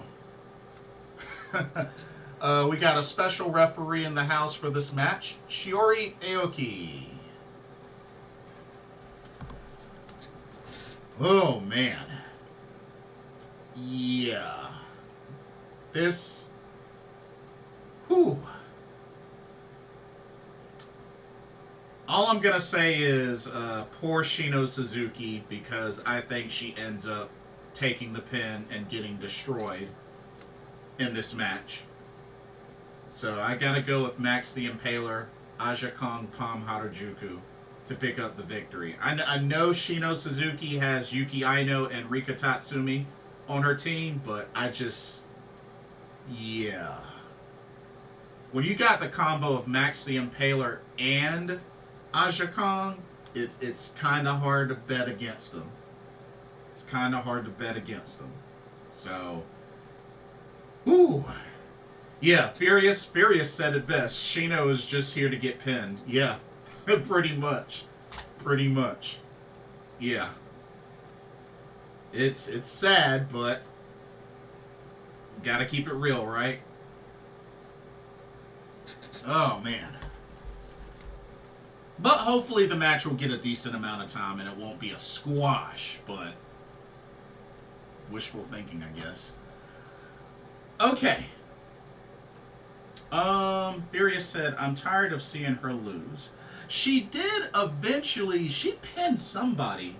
She either pinned somebody or submitted somebody a while back. I think it was Kira Summer or Chika Nanase, but she did finally get a victory in a singles match. Actually, let me look it up, because I know Shino did eventually win a match. Let me see. Who was it against? Oh, it was against Toga. Yeah, so she beat Toga. It was a while. It was a good while ago. It was back in May. But yeah, she got her first victory over Toga, which is pretty dang on good. Pretty dang on good. So she hasn't had another victory since then.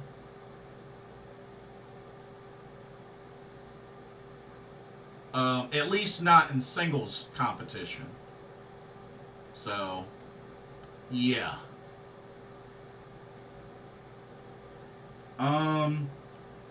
But yeah, she pinned Toga, which wasn't bad. Which wasn't bad at all.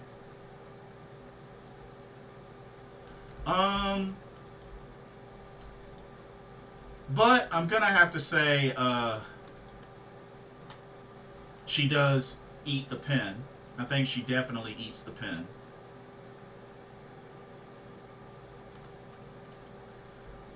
Okay. Let's see, where was I? Okay. Next match. Oh. This ought to be good. This ought to be a good, nice, one-on-one matchup. Check this one out. Alrighty. We got special singles match. Queen Emi Sakura taking on the big kaiju, Shoko Nakajima.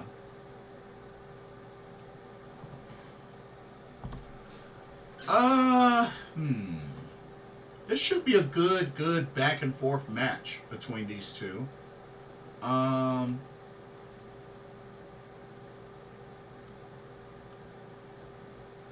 be rooting for Shoko Nakajima, but something tells me Emi Sakura is probably gonna win. But I hope Shoko Nakajima can pull it off. I really do. I hope she can pull it off. That would be so awesome if she could pull off this win, but something tells me Emi probably is going to take it. But I love both of these ladies. I've met both of these ladies twice, actually. Actually, no. I met Emi 3 times and Shoko twice. Yeah, because I met Emi Sakura once again after she won the DPW Women's Championship. But yeah, this should be a great match between these awesome veterans. But I think Emi Sakura pulls off the victory, but I will be rooting for Shoko Nakajima. All right. Next up, this is a match that I'm definitely looking very forward to for a very special reason. We got ourselves the TJPW debut of Xia Zhao, also formerly known as Xia Li. That's right, ladies and gentlemen. She will be making her TJPW debut at one of the top shows of TJPW and Wrestle Princess, as she will team up with the Popping Sugar Rabbit Mizuki to take on the duo of Veni and Yuki Kamifuku. Whew. Now this is quite a big test for Xia Zhao, taking on a team like Vini and Yuki Kamifuku. Vini and Kamiyu.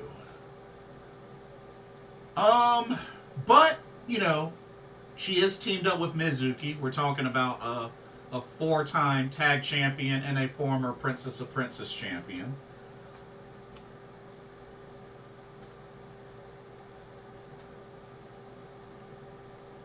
For this one,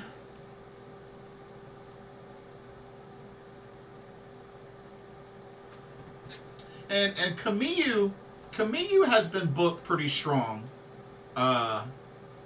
lately, especially overall since she was a finalist last year in the Tokyo Princess Cup.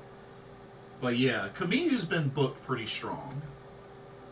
And Vini, I mean, you don't want to sleep on Vini. Vini is a great wrestler.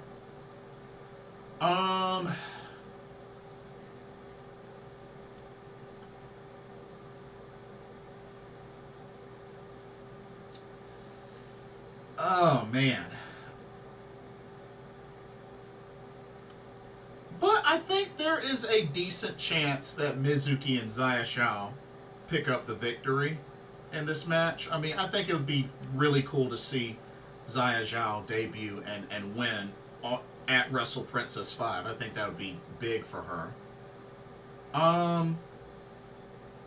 But kudos to TJPW for granting her this opportunity, booking her on this show. I think that's amazing. This is a ginormous opportunity for Xia Zhao. And I hope she gets plenty of time in this match, and I hope she makes the best of it. You know, I would love to see what kind of chemistry her and the Popping Sugar Rabbit will have for this match. So you know what? I'm going to be going for Xia Zhao and Mizuki to pick up the victory. I'm going to cheer them on. I think they got a shot. I think they definitely got a shot. We shall see. But yeah, I think they got a shot. Yes, indeed. All right. Are y'all ready for some championship matches? Who's ready for some championship matches? Are y'all ready? I know I'm ready. Let's get into some championship matches. First up, we have the International Princess Championship on the line.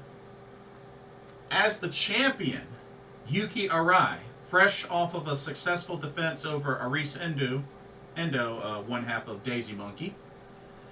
But now she will be defending against Moka Miyamoto. My girl Moka.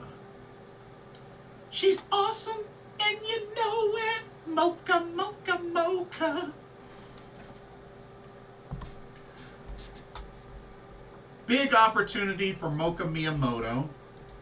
But going up against Yuki Arai, she's been on fire. She's been on fire lately. It's going to be a really, really tough one for Moka Miyamoto.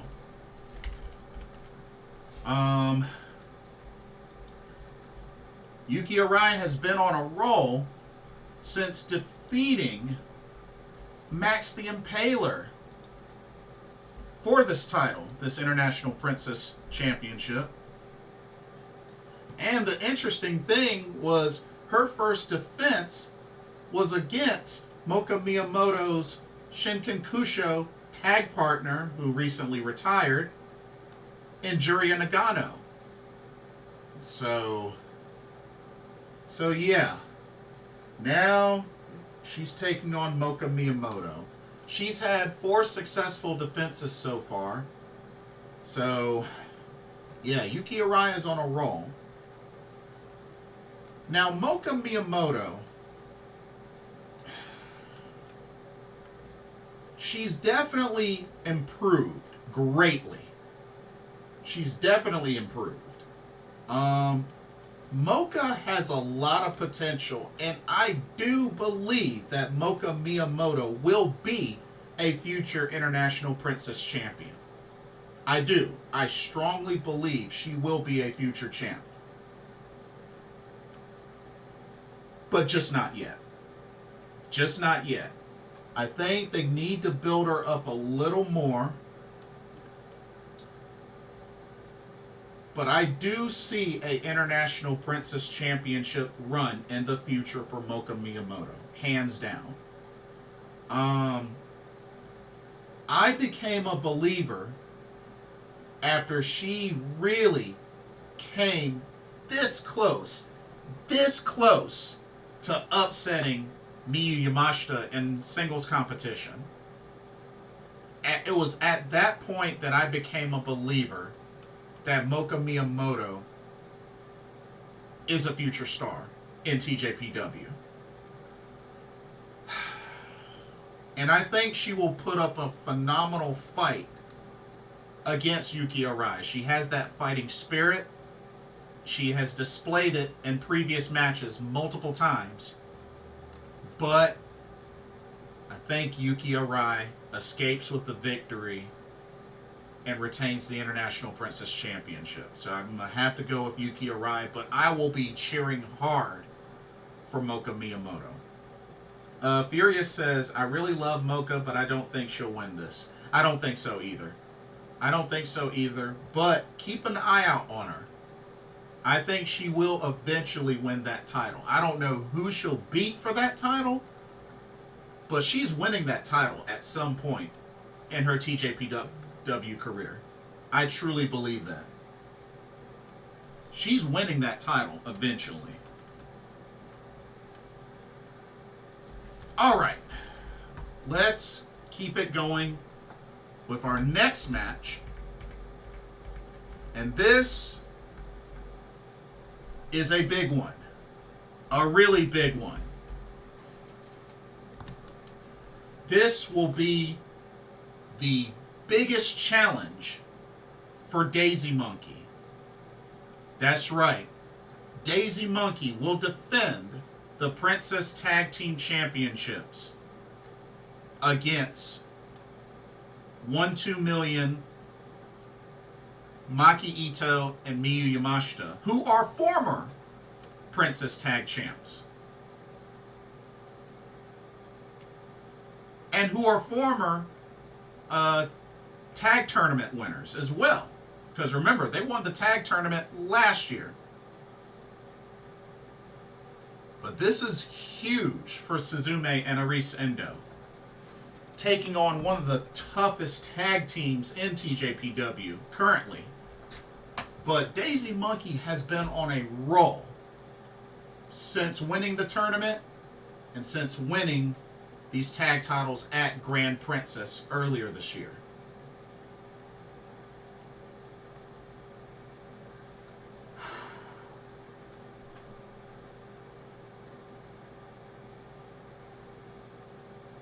But you know something?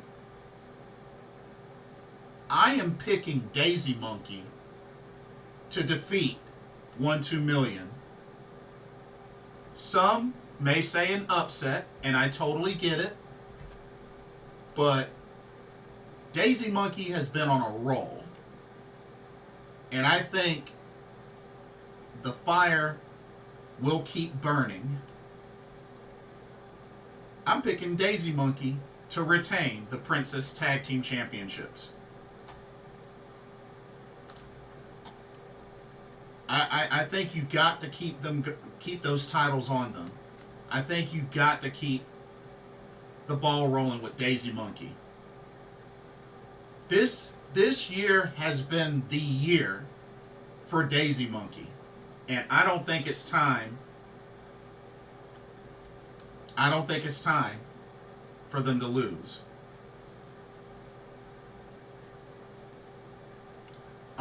Furious says, well, it was a nice run, Daisy Monkey. Maybe if they gang up on Maki Ito, they have a chance. There's no way Yamashita is getting pinned. Well, you never know. Let's also keep in mind, Miyu Watanabe dethroned Miyu Yamashita to win the Princess of Princess Championship. So it's not impossible. And like I said, you gotta look at the role that Daisy Monkey has been on. You make a good point, Furious. You really do. You make a great point. But the role that Daisy Monkey has been on, like, they are posing a threat to be one of the best tag teams in TJPW.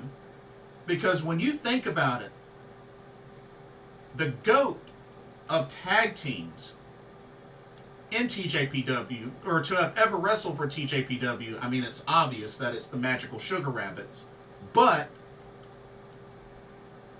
Daisy Monkey could potentially, over the years, it will take a while, but over the years, Daisy Monkey could be the next best tag team in TJPW history, just right under the Magical Sugar Rabbits. I think they are growing to be that good. So, but this is definitely the hump that they need to get over, that they need to overcome. They need to beat 1-2 million. They beat 1-2 million. They are for real. They are for real.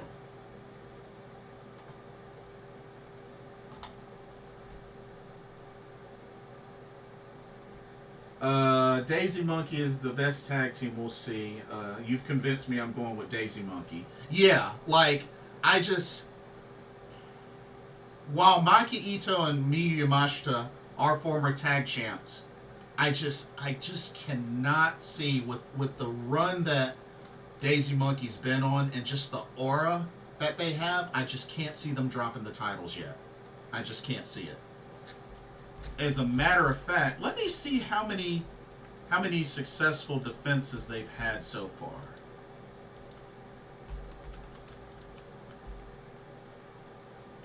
Yeah, see, they've only had 2 defenses. Oh, no, it's definitely not time for them to lose. No way. They've only had 2 successful defenses. Nah, it ain't time for them to lose. Heck no. Heck no. Nah, if they lose to 1-2 million, that will be a big, ginormous blow to their run. Yeah. Yeah. Just by seeing their number of defenses, I'm like 10 times convinced now that they're beating 1-2 million. They're totally beating 1-2 million.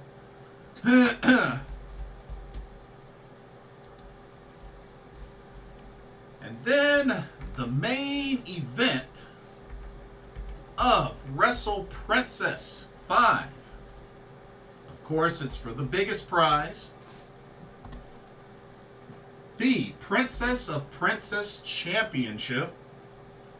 As the champion from the Up Girls, Miyu Watanabe will defend against this year's Tokyo Princess Cup winner, Ryo Mizunami, who is a former Princess Tag Team Champion with Yuki Aino.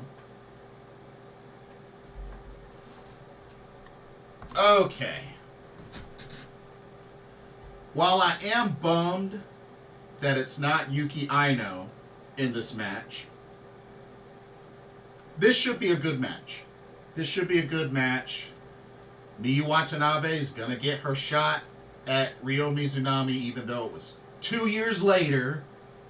But we're having this match at Wrestle Princess 5. But I definitely do believe Miyu Watanabe will retain the Princess of Princess Championship.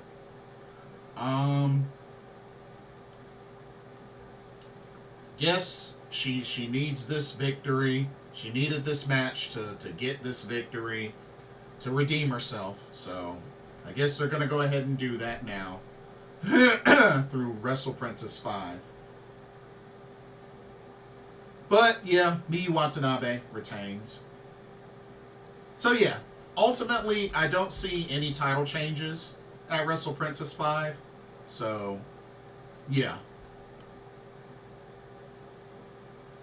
But overall, a solid card. A really, really solid card. I mean, after all, Wrestle Princess is one of the main big shows of TJPW. You know, next to the Tokyo Princess Cup tournament, Grand Princess, Summer Sun Princess. So they usually deliver with Wrestle Princess. So should be good. Should be really good. The card looks awesome. Totally ready for it. But yeah. So definitely got quite a lot to look forward to through Stardom, TJPW, Marigold. It's a lot to see. Furious says this will just make Miyu Watanabe look stronger, which is true, which is definitely true. Which, meeting Miyu Watanabe, she was a sweetheart. She was a real sweetheart. But yeah, should be a great match. Should be a really great match. And then before I go, there was one other thing I wanted to talk about, And that's, oh, they just released the graphic for Stardom Namba Grand Fight. Ooh, check this graphic out. This actually looks pretty cool. Check that out. Yeah, that's pretty nice. Not bad. With the kind of like the fiery star background. Yeah, that's pretty cool. I like it. But who knows? Maybe they're getting ready to post the graphics for that show.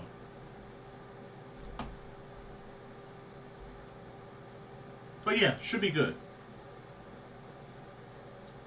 Ryan, welcome to the stream. Julia versus Chelsea Green tomorrow. That is correct, my friend.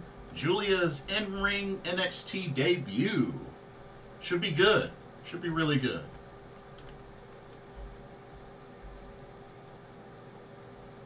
Let's see.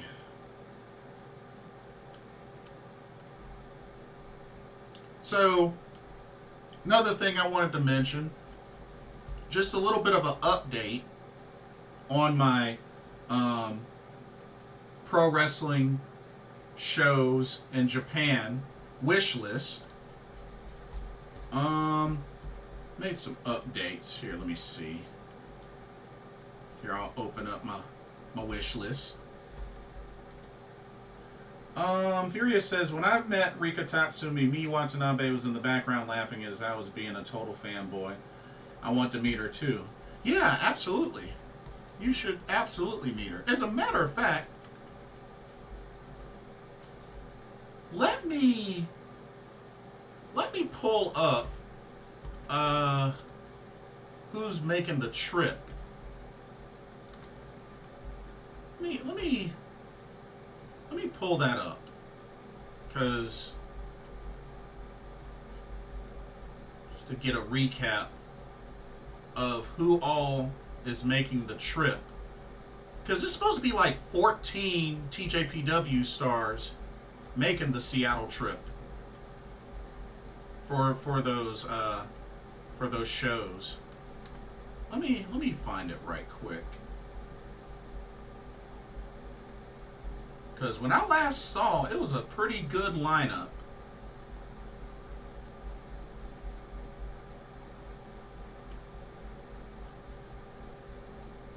I know I posted it. I think I might have liked it somewhere. Let me go on my profile on X and see if I liked it somewhere. I'm pretty sure I did. I just gotta... Y'all bear with me for one moment. Bear with me for one moment. Because I definitely want to pull up the... Oh, here we... Oh, dang. Oh, here it is. So it's pretty much everybody on this... Or wait, no, that's... Dang, that's the wrong poster. I'm sorry.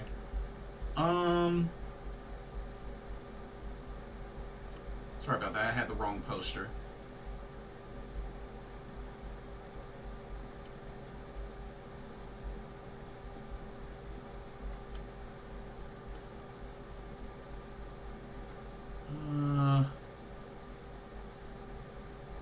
Let's see.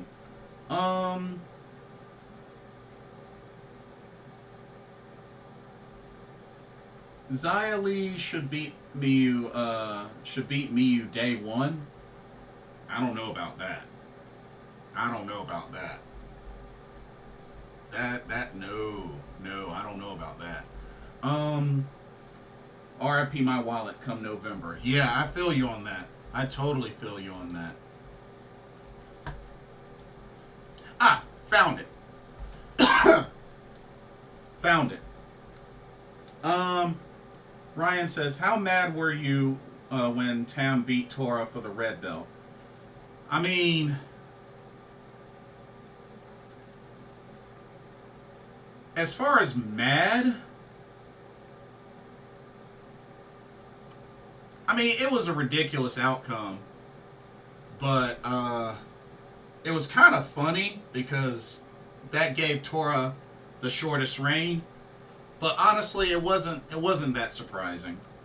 It wasn't that surprising.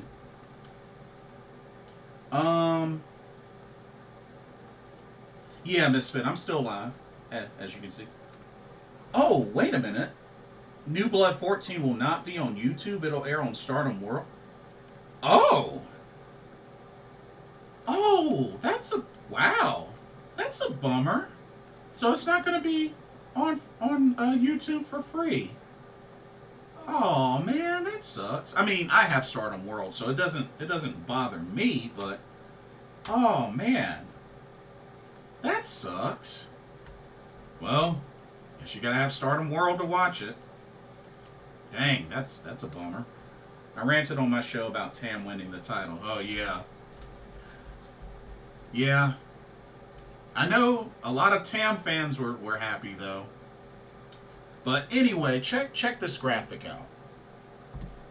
So everybody in this picture are pretty much making the trip for the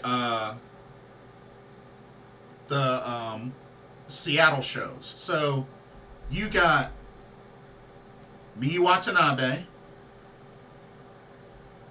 you got Miyu Yamashita, you got Maki Ito, got Mizuki, you got Shoko Nakajima, you got Rika Tatsumi. There you go, Furious. You got Daisy Monkey, of course, Suzume and Arisendo. You got Kamiyu, Yuki Kamifuku. You got Yuki Aino. You got Wakano Ehara and Moka Miyamoto. So that's a good lineup. That's a really good lineup. I mean, you got 2 out of the 3 champions that'll be on this trip. So, hey, that's not bad. That is not bad at all. And see, I met a decent number of these ladies back in April. Like, I met Miyu Watanabe. I had already met Miyu Yamashita twice via DPW, Maki Ito via WrestleCade. Met Mizuki twice via DPW. Met Rika Tatsumi in April. Met Daisy Monkey as well. Met Shoko Nakajima twice, once through Philly and once through DPW. Met Kamiyu. Met Yuki Aino in Philly. So, yeah. Man, would love to meet Wakana and would definitely love to meet Moka Miyamoto. But won't be able to make the trip, but should be a lot of fun. For all those that are going, definitely enjoy, because, you know, they got 3 shows. One is a TJPW show, the other is a DDT Defy show, and then the third one is all 3. Is all 3 together. So, should be a lot of fun. Should be a whole lot of fun. Misfit says, Stardom English Twitter tweeted that. Oh, bummer. Let's just say I pissed off a bunch of Tam fans. Yes, you did. Let's see. Rian says, wow, good. Ryan says, wow, good show. Wakana, no Himawari. Yeah, no Himawari this time. Queen of Asia. Oh, yeah. Kamiyu. Did Rika strangle you? Thankfully, no. Thankfully, no. I was able to avoid it. But thankfully, no. Unfortunately, she did run out of, she ran out of, 8x10s, which, you know, I wasn't mad about. I mean, I still got a picture with her, and that was just fine with me. So, hey, I was just happy to meet her. Like, 8x10 or not, I was just happy to meet her. Misfit says, so do you think Rina and Azusa retain? I missed your predictions as I finish my Raw review. Wait, so they are defending the titles? From what I saw, they didn't post anything about them defending the titles, because I was wondering about that. Like, did they change that? So they are defending the New Blood tag titles? Because when I last saw it was a non-title match.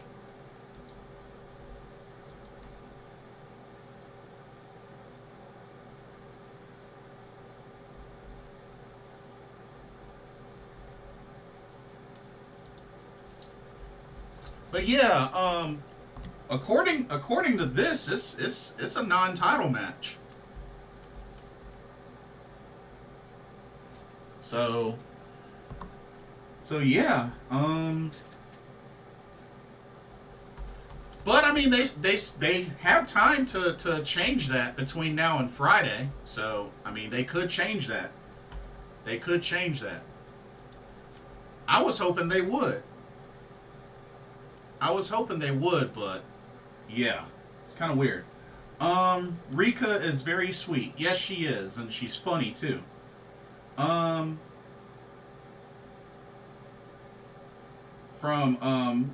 Sayaka and Aya.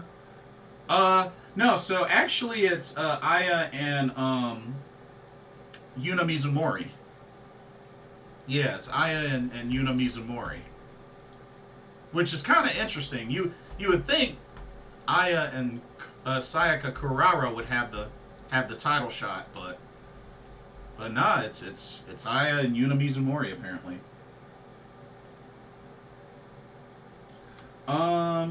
Furious says, I'm going to be in the second row. Maybe she'll give me a high five. Well, if you reach out, you may get one. Misfit says, it would be odd to have the New Blood champs wrestle on the New Blood show in a tag match and not defend the title. Yeah, I agree. I'm just as surprised as you are. Because I would have thought, with there only being 5 matches on the card, that they would at least defend the New Blood tag titles. But we'll see. I'm hoping that maybe they can adjust that and make it a title match. But yeah, I don't know. Who knows? Maybe something crazy will happen and Yuna or Aya will get on the mic just before the match and be like, "Thank you so good. Why don't you put those tag titles on the line? Prove it. Put those tag titles on the line." Maybe something like that will happen. But we shall see.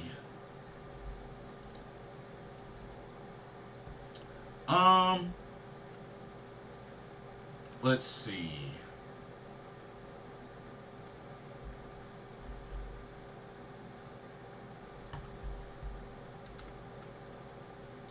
Oh, what were my predictions for the big matches for the Namba show?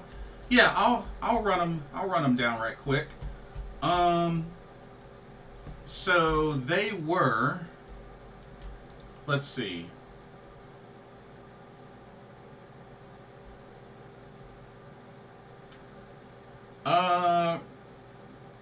Ryan says thought Yuna was too old for New Blood. Oh, I don't believe there's an age restriction for the New Blood tag titles.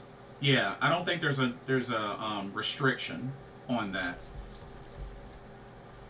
I think it's just for the Future of Stardom Championship. But then again, I don't even know how old Yuna Mizumori is. How old is Yuna Mizumori?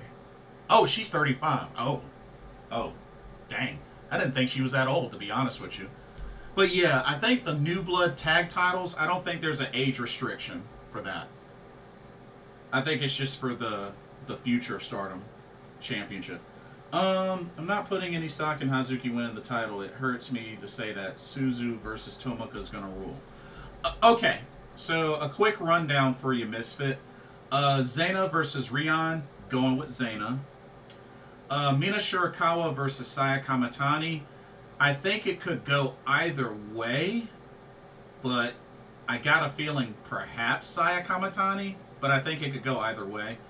Waka and Hanako versus Hina and Ranna Yagami. I'm going Waka and Hanako.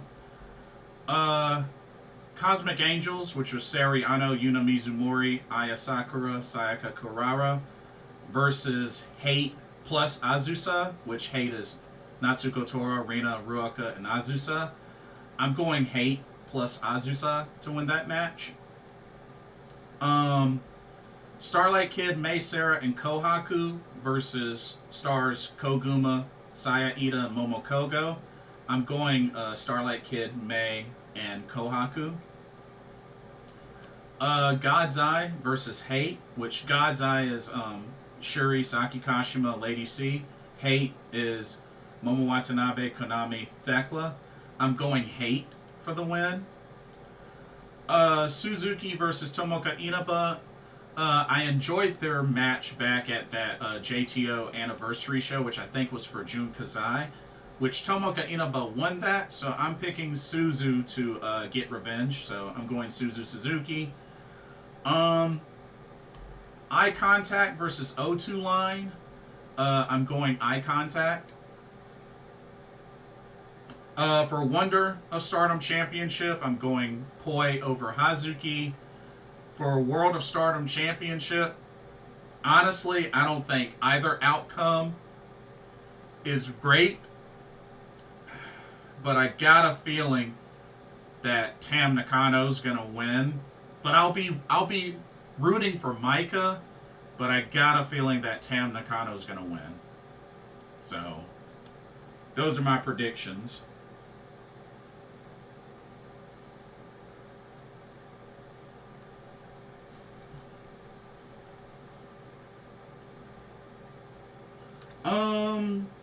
I feel like Kamitani needs to win more than Mina following the 5-star, which is fair. That's fair. At this point, Azusa is a member of Hate, if we are being honest. She could be soon. Hopefully, she could be. But if you ask me, it's kind of similar to when Karma and Starlight Kid were tag champs. Karma was never officially part of Oedo Tai, so it kind of reminds me of that with Azusa. But that could change. That could change.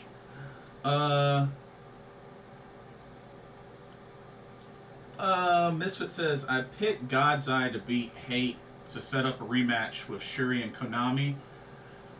Ooh. In your opinion, who eats the pin in that match? Because with Shuri having Saki Kashima and Lady C on her team against Momo, Konami, and Tekla, I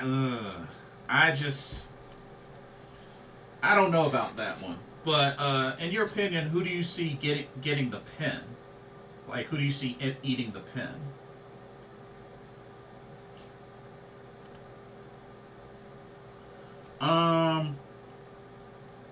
But yeah, let's see.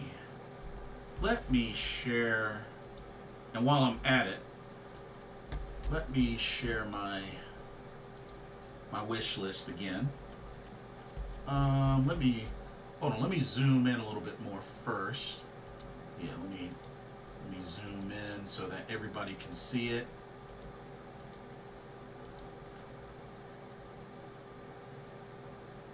Oh, Momo eats the pin to get more pissed at Hate. Oh, okay. Okay, you got my attention there. Okay. Fair enough, fair enough. You got my attention.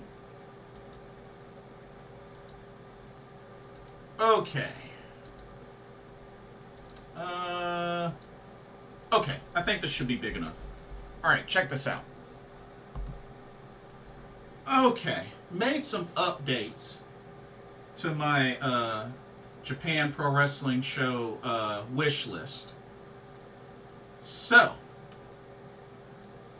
start from the top. So, December 29th. So, I did a little bit more research, and apparently Actress Girls is having a show at Korakuen Hall on December 29th at 11:45 a.m. So we got 4 shows on the 29th of December. You got Actress Girls, Diana, TJPW, and Stardom. Ultimately, though, as I've said before, the Diana show is a little far out, which is almost about an hour subway ride from my hotel, and that show is at 1 p.m. And I know Diana shows aren't like that long. I mean, they usually have small cards, but being, looking at the distance and whatnot, I'm probably not going to do that one. Also, I'm willing to bet money that the TJPW year-end party and Stardom Dream Queendom shows will both be evening shows. I'm pretty sure they're both going to be evening shows. So I'm thinking, and they still haven't announced a time yet for Stardom Dream Queendom. We know it's on the 29th. We know it's on the 29th. They just haven't announced a time yet, but I'm pretty sure it's going to be an evening show. So I am thinking that I might, which I've only seen a little bit of Actress Girls. I haven't really seen a lot of Actress Girls. So I am considering attending it, being that it's a morning show. And I'm pretty sure I'd be able to have enough time to go to that, and also later on go to the Stardom Dream Queendom show. I mean, Korakuen Hall and Ryogoku Sumo Hall, like, not that far from where I'm at. Especially Ryogoku Sumo Hall, it's probably like maybe a 20, maybe 25 minute subway ride. So I'm thinking if it comes down to it, the Actress Girls show and Stardom Dream Queendom, I think that makes the most sense out of this. But like I said, I'm still waiting to get a time confirmation on Stardom Dream Queendom before I make a final decision when it comes to the 29th. Misfit says, because if all goes well, I think Saya Kamitani is getting the world title match at Dream Queendom. Perhaps. At this point, I have no idea who's going to be the challenger. Especially thinking about how this outcome's going to be this coming weekend with Stardom Namba Grand Fight. You might get to witness the return of babyface Momo Watanabe live if all goes to plan. That is true. That is true. Good point. Mr. says, I would only go to Actress Girls to meet at Yasukawa. Yeah. Hey, that's not a bad idea. But like I said, my Actress Girls knowledge is very, very, very, very green. So, but I figured, if the opportunity is there, why not? Especially, with my hotel being within walking distance of Korakuen Hall, why not? Ryan says, you think they'd have Maika beat Tam? Well, here's the thing, Ryan. If Maika wins, then that means Tam would now have the shortest red belt reign of all time. And looking at her first reign, you got to remember, her first reign, while she had the title for over 200 plus days, she only had 3 defenses, and then she got hurt. She got hurt in her defense against Tora, and then she had to vacate the title. So I'm not so sure they would have her win the title and then lose it and have a reign of less than 20 days. You know what I mean? Because right now her reign is at 10 days. So that would be really, really weird. That would be, and that's why I'm saying whether Maika wins or Tam wins, it's not that much of a positive outcome between both. I mean, maybe one is a little bit more positive than the other, but I still feel like it's a lose-lose situation if you ask me. But that's just me. Ryan says, no Cat Mask, Kaliko, or Kaho still have the great Asako. I think I only recognize 2 of those names. and would make Maika losing the title make even less. Yeah, that's true. Didn't they want Tam versus Saya? I don't know. I honestly don't know. Misfit says, I don't know, there's a good chance Stardom listened to the feedback. And we also got to remember, you know, there's a lot of Tam Nakano fans that went crazy when she went winless in the 5-star Grand Prix, but then felt better again when she won the red belt for a second time. So, I don't know, maybe Stardom doesn't want to piss off the barrage of Tam fans, but, I mean, we shall see. But I'm thinking for December 29th, might shoot for Actress Girls and Stardom Dream Queendom, but Stardom Dream Queendom is priority for the yeah. That one is priority. Misfit says, I'm gonna assume Dream Queendom will have the same time as the previous Dream Queendom shows. Do you remember if they were evening shows? Do you remember off the top of your head if there were evening shows in the past? I think they might have been, but I'm not 100% sure. But Stardom Dream Queendom will be priority. Like I said, as soon as it becomes available for pre-order, I'm on it. Ryan says, long as Hazuki wins the Wonder Belt, I'm cool. I don't think it's going to be this weekend, though. I don't think it's going to be this weekend. Poi just got that belt not that long ago. I don't see her. I don't see her winning it. She about to go 0-6. I think they were all 3 a.m. shows. 3 a.m. Eastern, which would be 4 p.m. JST. So 4 p.m. Well, if that's the case,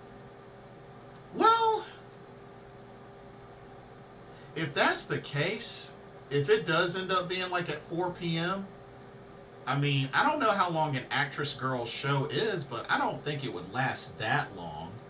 So I probably still could go to that and then go to Stardom Dream Queendom.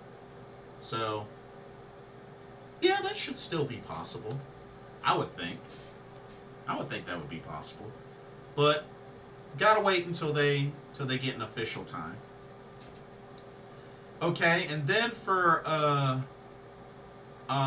December 30th, I did successfully pre-order the Oz Academy show at Corcoran Hall and the Great show at Tokyo Dome, Tokyo Dome City Hall, which the Oz Academy show is at 11:30 a.m.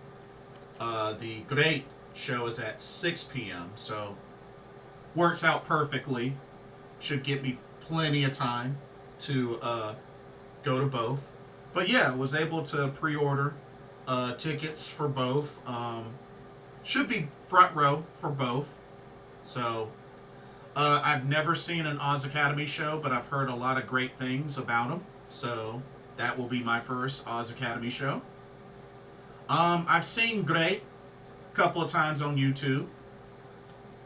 Shout out to Ricardo. Ricardo's a big advocate for Great. So, yeah. Looking forward to checking out Great. I'm a big Michiko Miyagi fan.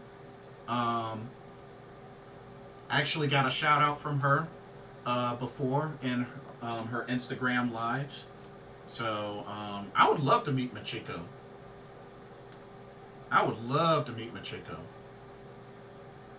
She is awesome. Ryan says, you going to DDT? Nah. I gotta keep it real with you. I'm not all that crazy about DDT. Like, I mean, I went to the one in Philadelphia. It was pretty fun. It was pretty entertaining. I will say that. But I'm not that crazy about DDT. Like, I don't mind some of the comedy matches, but any of the matches that involve, like, the pheromones or Danshoku Dino, I can't bear it. I can't bear it. I'm sorry, but, like, seeing, like, spots where people are repeatedly getting their faces planted in you know, where the sun don't shine, I'm not for that. No, I'm not for that. Wow, act should be fun. Yeah, I've heard good things about Actress Girl, so you know I might go to that. You scared of Dino? What kind of question is that? Have you seen what that dude does? You've seen what that dude does, right? Like, why would I want to watch that? Like, why would I want to watch that? I'm just saying. I'm just saying.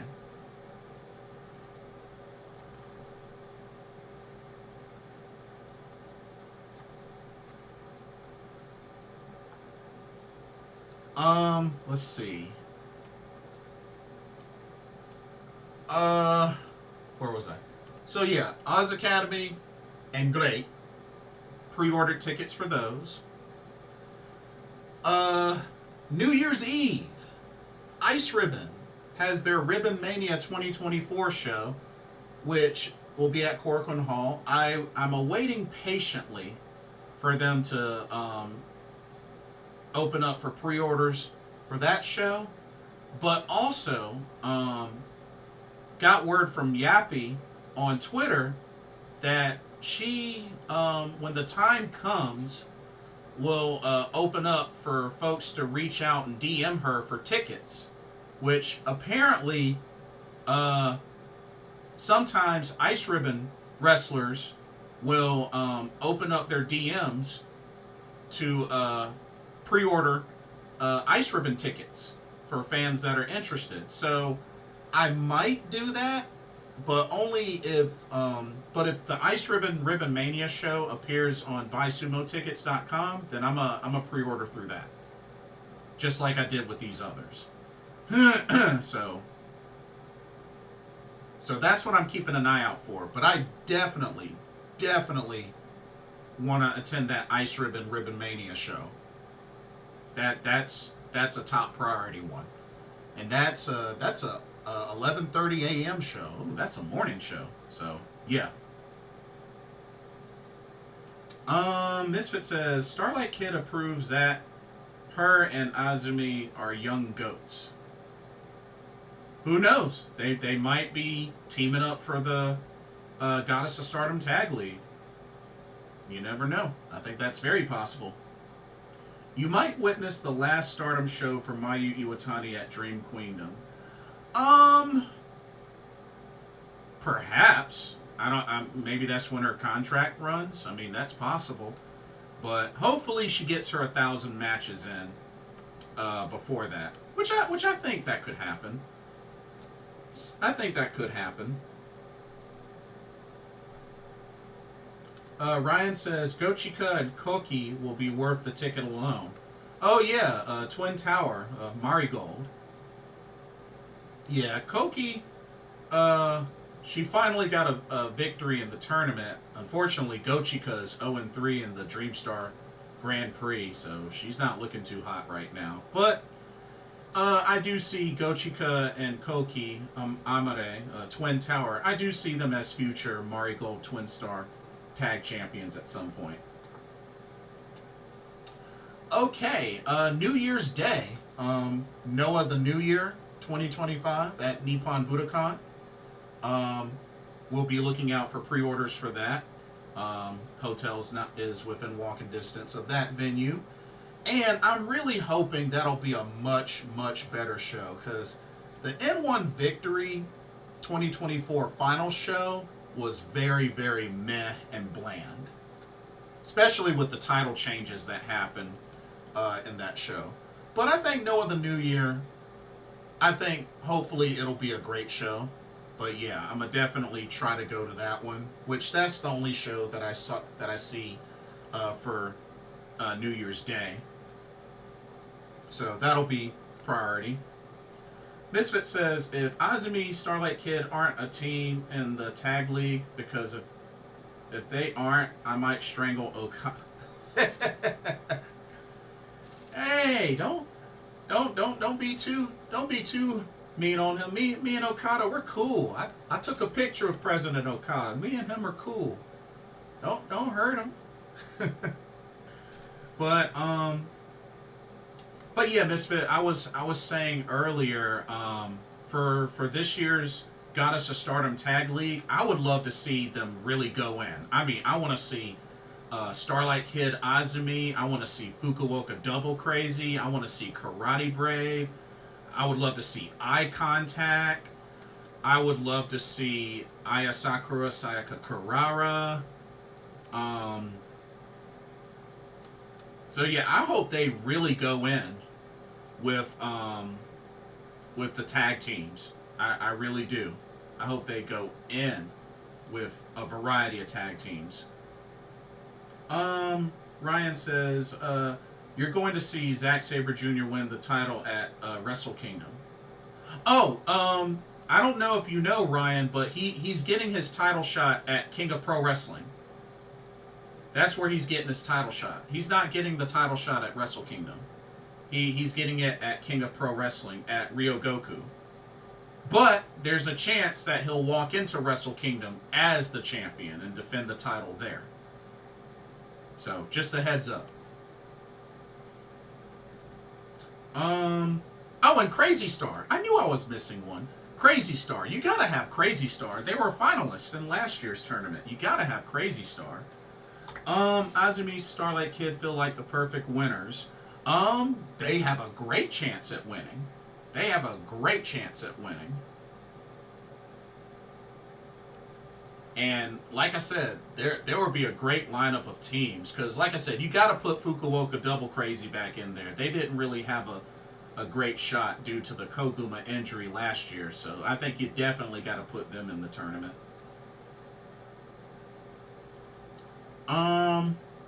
Let's see.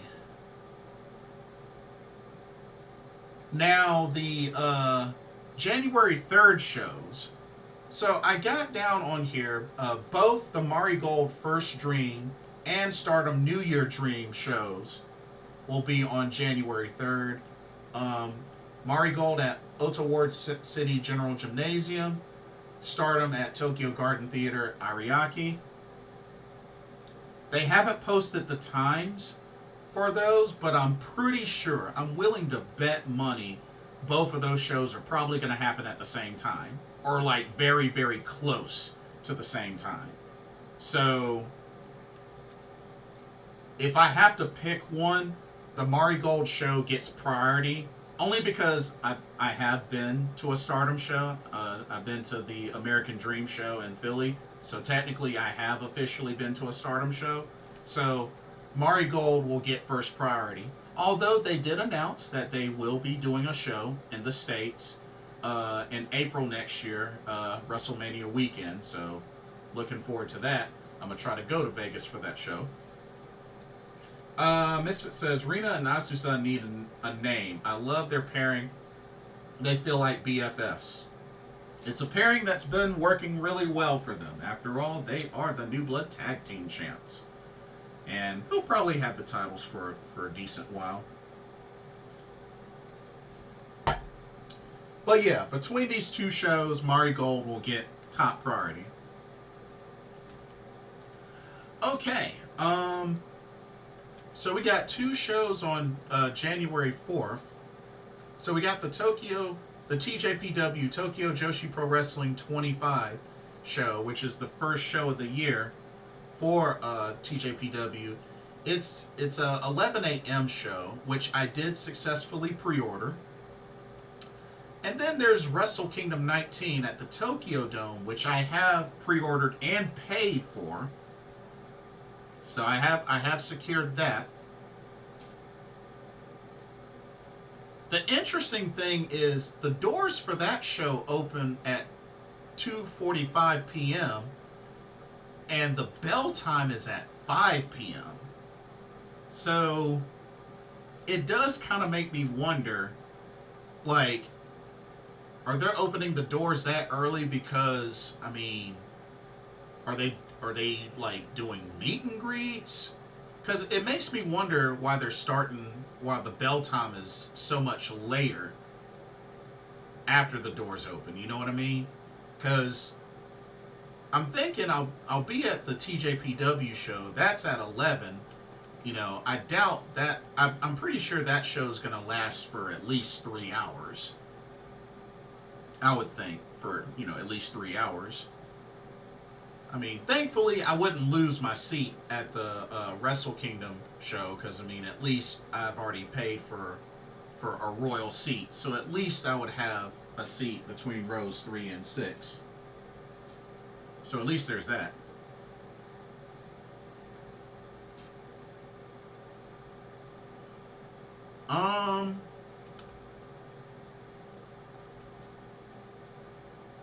Let's see. Misfit says, yeah, but going to Stardom in Japan is the real Stardom experience. It is. That's why, hopefully if everything goes well, Stardom Dream Queendom will take care of that. If everything goes according to plan, that is. But nah, you make a good point. Freelance ring announcer Toyama Chiho will appear at New Blood 14. Nice.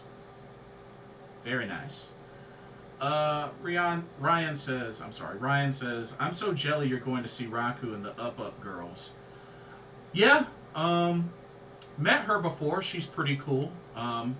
Actually got a high five from her as well during a performance with her and Miyu Watanabe. That was really cool.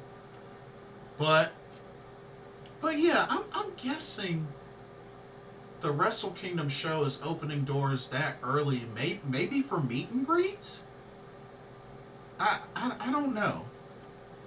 Or maybe pre-show stuff? I don't know. I just find it kind of weird.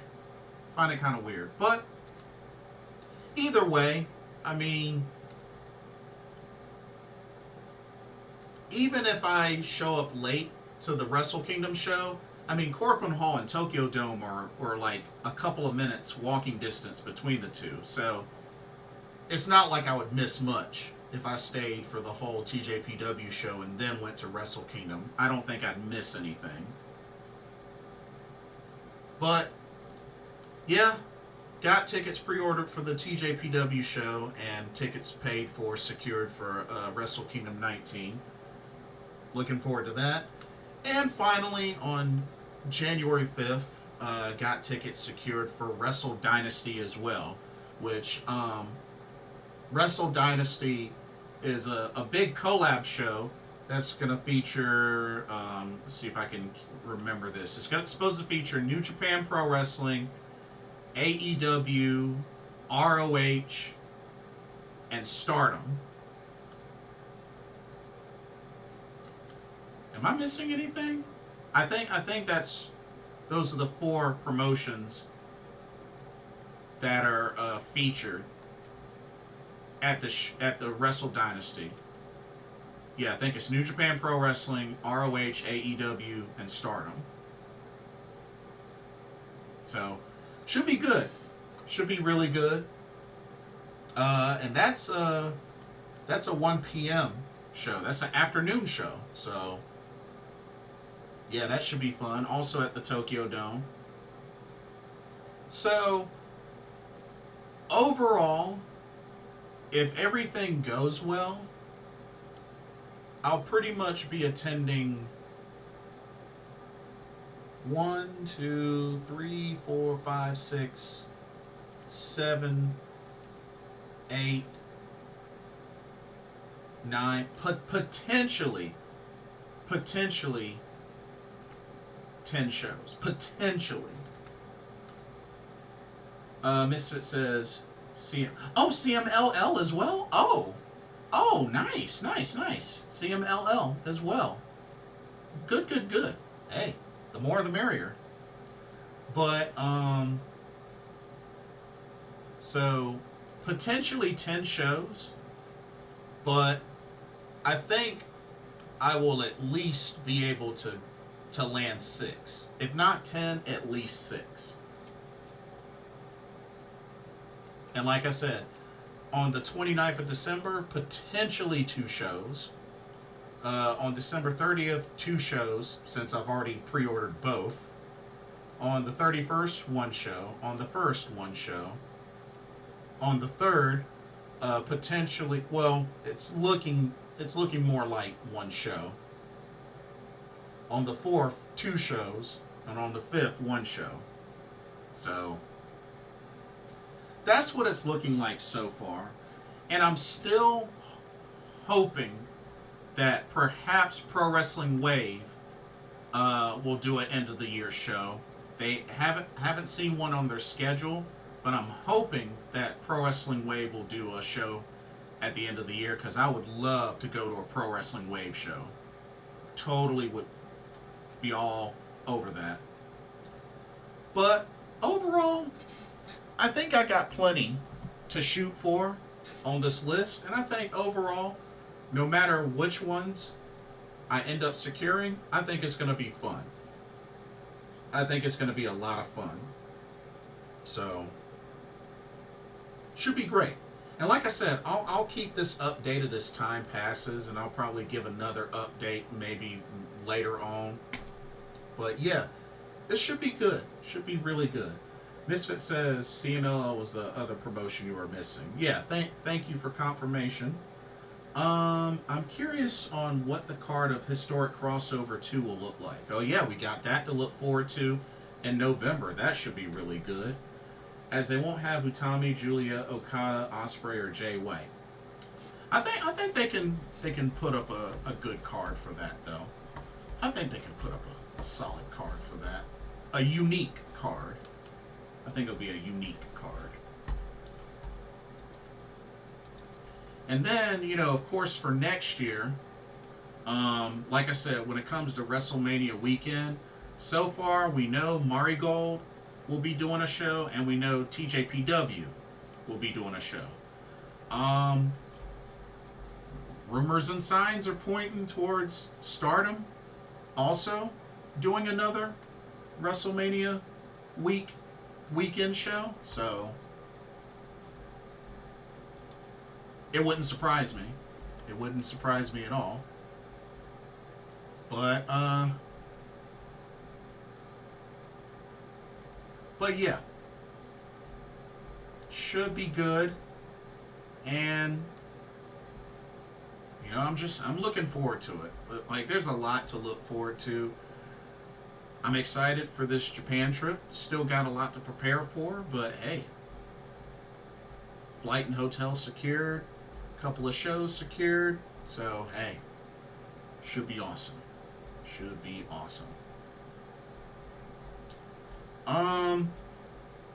One last piece of news. It was mentioned that in October, up to the transition from USA to Netflix, apparently Monday Night Raw will go from 3 hours to 2 hours. So from 8 p.m. to 10 p.m.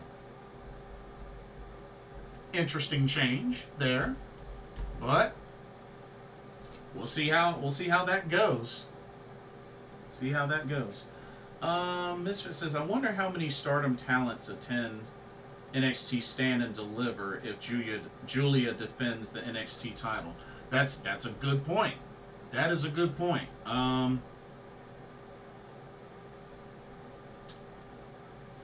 That would be a sight to see. That would definitely be a sight to see. I mean, you had a good handful of Stardom talent that attended this year's WrestleMania in Philly, so hey, I think it would be a good turnout. Really good turnout.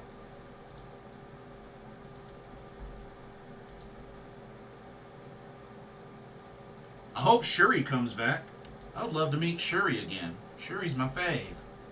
I would love to meet Shuri again. I think that would be awesome. Misfit says, I should point out it's not set in stone. Raw will go back to 3 hours with Netflix. Fightful was told. Oh, so they may leave it at 2 hours. Huh. Interesting. Oh, I guess we shall see come January. I know Maika and Suzu would go because they are friends with Julia. Oh. You think Suzu would make the trip? Because I don't think Suzu's been to America yet. And then again, May Sarah made the trip this year, and that was her first time in America. So, hey, you never know.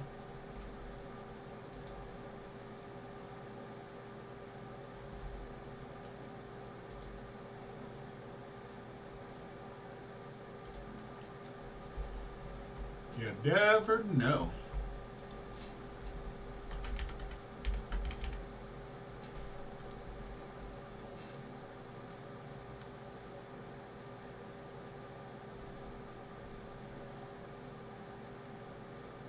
But yeah.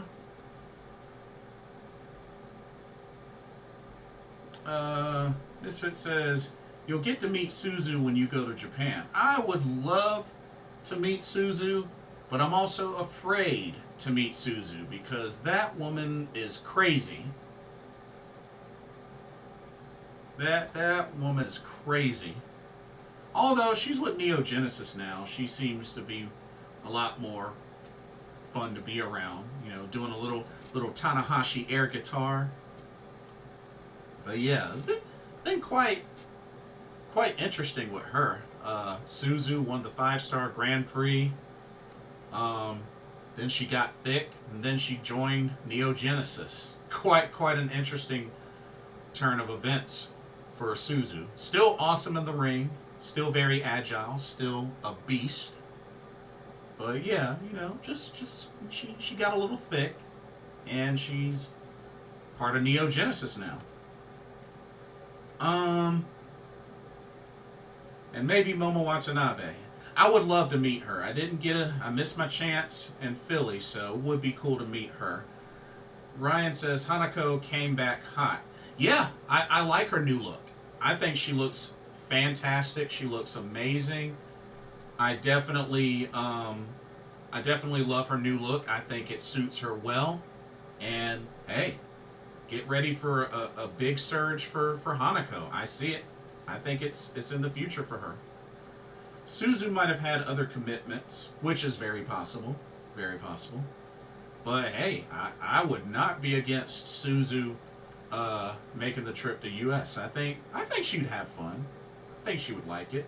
I mean, May Sarah got a great response, and she was really cool in the meet and greet. Ryan says Suzu somehow turned cute. Yeah, I mean, yeah, I see what you mean. I see what you mean. She definitely toned down the craziness quite a bit, but I mean, yeah. It's like I said before a long time ago, I would have never thought her and May Sarah would have gelled together, but they have turned into an excellent tag team. They have great chemistry and they have a great friendship. I like what they've done with, you know, them hanging out outside of the ring. So yeah, Crazy Star, that's a great tag team. And, you know, Suzu with Neo Genesis, I mean, but when you really think about it, Neo Genesis is made up with quite a number of unique personalities. So when you really look at how that faction was put together, it makes sense. You know, even looking at each of their entrances together, you know, as a group, like, it's unique. So I think they definitely hit the money with putting this faction together. And Starlight Kid as the leader, perfect leader for that faction. Watanabe is one of the coolest people when she's not in character. I have heard.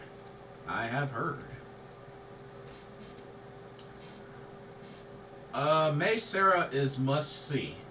May Sarah is also tiny. Like, May Sarah, you know what? I'll show you. May Sarah's tiny. She is quite tiny. And you know, it's cute. It's cute. You know, just a little cute. But yeah. May Sarah's tiny. And see, check that out. Yeah, and I'm 5'6". I'm a short man myself. But yeah, just, you know, she's like a good couple of inches shorter than me. But yeah, she's tiny. But yeah, she's really cool. May Sarah, really, really cool. And like I said, she gave me her wristband, her wrist tape during her entrance. So, yeah. Yeah, May Sarah's awesome. Very bubbly, very upbeat, very sweet.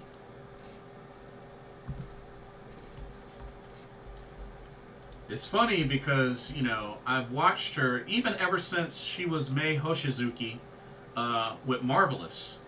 And, you know, when she ended up joining Stardom, I was like, oh, snap.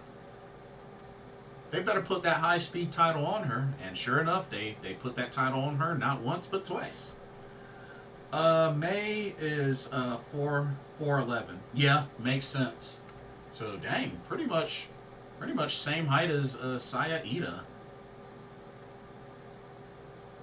Unless Saya Iida's shorter than that. Saya Iida might be a little bit shorter than that, but yeah, 4'11". That sounds right.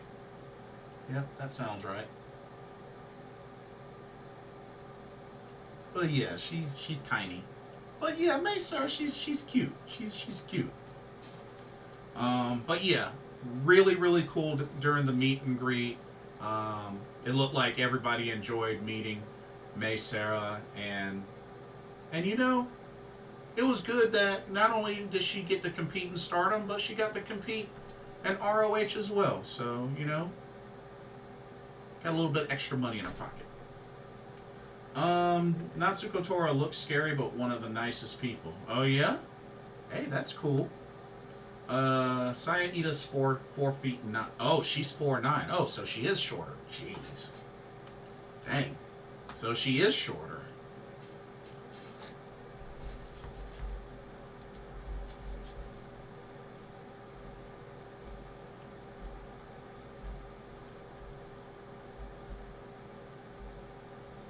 I guess while I have y'all on here, I guess before I go, I could show off some more Stardom meet and greets I did. Let's see. Meeting Momokogo she was really sweet, and I mentioned that, you know, I was continuously keeping her in my prayers because I mentioned to her about her interview with Actress Girls where she revealed about her condition, and she was actually she lit up like a light bulb, and she was actually very flattered. And, you know, I got her a little Peach plushie for her birthday because, you know, that weekend was her birthday. That was Momo's birthday, so she got to celebrate her birthday in Philly. But yeah, meeting Momokogo, she was super sweet. She was really sweet. Let's see. And of course met Maika, where she was Maika 2 belts. Yeah, I know I was wearing a Stars shirt, but hey, they didn't have an EXV shirt yet, so I couldn't wear that. I want to meet future Miss Misfit Hazuki. Yeah, I know what you mean. Ryan says, did you see Megan Bain? I did, just not at a meet and greet. But yeah, I did see her live. Misfit, also Lady C. Yeah, Lady C's awesome. Lucha Momo. Lucha Momo. But yeah, she pretty much has Lucha in her blood, especially with her multiple visits to Mexico and having a chance to perform at CMLL. Stardom should do like shows like Cooking with Lady C. Oh yeah, that's right, she does have a home ec background because she was a home ec teacher. Yeah, good point. Momokogo turns the big 4-0 yet next year. That is correct. That is correct. Empress Maika, yes indeed, and she was really cool. Like I said, she's been working on her English a little bit, so she spoke a little English. Of course, you know, May Sarah. I just showed y'all that one. That was, and of course, I'm glad. I have to say, I'm very, very proud of this one. Very proud of this one. I can say that I met one of the greatest. One of the greatest. In the icon of Stardom, Miyu Iwatani. Yeah. Like, it was very surreal meeting Miyu Iwatani. Like, of course she was being her silly, ditzy self, but you gotta love Miyu Iwatani. She definitely was vibing with the fans, and, you know, she didn't stay for a post-show meet and greet. You know, this was done before the show. This was at Spark, but yeah, Miyu definitely. If you ever get a chance to meet Miyu Iwatani, definitely take it. Definitely take it. You will not be disappointed. Ryan says she's not 40, she's 23. She definitely, Momokogo definitely does not look 40. So I have to agree with you. She definitely does not look 40. Much like Asuka, Momo doesn't look 39. Agreed. Highly agreed. Mayu. I'm surprised Mayu didn't Mayu botch the photo. Yeah, that would be typical of her. She's the GOAT. Absolutely. And it was an honor and a privilege to meet her, take a picture with her, shake her hand. The works. Now let me tell you about Azumi. Let me tell you a little bit about Azumi. You want to talk about, and I know Misfit, you speak very highly of Momo being nice and chill, but let me tell you, I think she's got some competition, because Azumi was one of the chillest of the roster that I met. Let me tell you what, it doesn't matter what pose, like, she's all about it. She's about that Queen's Quest pose. She's about, you know, the double piece. She's about the, you know, her rocking the RVD, me pointing at her. Like, Azumi is just, she is so chill. She is extremely chill. And even when she had, you know, a smaller line, like later in the post-show, like, you could, like, chat with her a little bit. And you know what? She was just vibing with everybody. Let me tell you, Azumi was just vibing with the fans. You know, so I would love for Azumi to come back, and I wouldn't mind doing another meet and greet with her, just because she's that cool to just talk to and just to vibe with, you know? Azumi's awesome. So I highly recommend, if you ever get a chance to do a meet and greet with Azumi, I guarantee you won't be disappointed.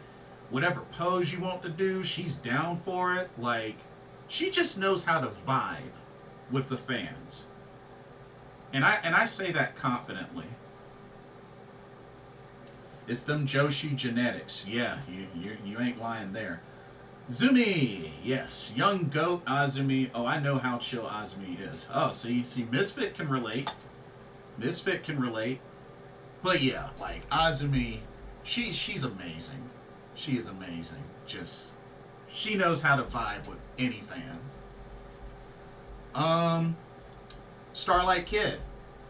Now, there was a little bit of glare because the side door was opened at the time. But Starlight Kid. Like, Starlight Kid was very cool. She had a pretty big line in the pre-show meet and greet. But in the post-show, not that big of a line. But yeah, Starlight Kid, very cool. Got a chance to see her out of the mask into a black face mask when her and the folks were waiting for their Uber. And, you know, as I was leaving the venue and, you know, they were getting ready to leave the venue, I waved to them goodbye. But yeah, Starlight Kid, very cool. Talked to her for a little bit. So yeah, Starlight Kid, Really cool to meet. And hey, now she's the leader of her own faction, Neo Genesis. Gotta love it. Neo Genesis vlogs is what I want to see. Just Neo Genesis just doing things together. Hey, I'm totally down for that. They got a good group. They got a really good group. Rian, not completely unmasked. So she still had a face mask on. You know, kind of like the face mask, you know, folks wear like during the pandemic. She had on one of those. After the show, like as, you know, everybody was shutting down and getting ready to leave. Yeah, she had one of those face masks on. But, I mean, I could tell it was her just because she was the only one wearing a face mask. So yeah. But I did get to see her out of her, you know, out of her Sky Tiger mask.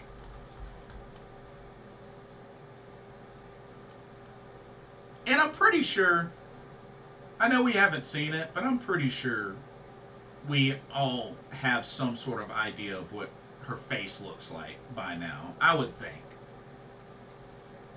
I'm not saying it's obvious, but I'm sure, like, you know, just use your imaginations. That's all I can say. Of course, Tam Nakano. She was really sweet. Very cute. But yeah, Tam Nakano was cool.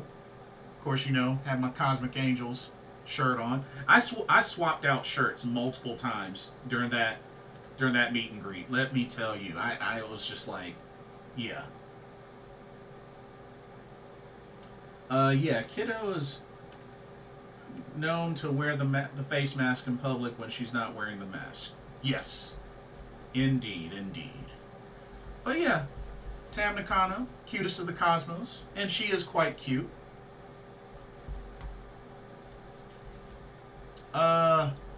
Oh yeah. Let me tell you, meeting Mina Shirakawa. Yeah. Yeah. She is definitely that beautiful in person. Yeah, we did the heart together. And we did pretty much did the Tamu pose together. And she did a wink as well. But yeah, let me tell you, Mina Shirakawa is definitely that gorgeous in real life. Live. In person. So, yeah, she had a pretty long line. Pre-show and post-show. So, yeah. I would have showed up to Tam with a Julia shirt. That's messed up, Misfit. That's messed up. Well, at least you're honest. But that's messed up. But Mina was really cool. Of course, you know, Mina speaks great English. I mean, she went to school. She studied English. That was one of her majors, if I remember correctly, according to her AEW interview. But yeah, Mina, gorgeous, awesome, cool to talk to, but yeah. Let's just say there's a reason why everybody we want Mina. Yeah.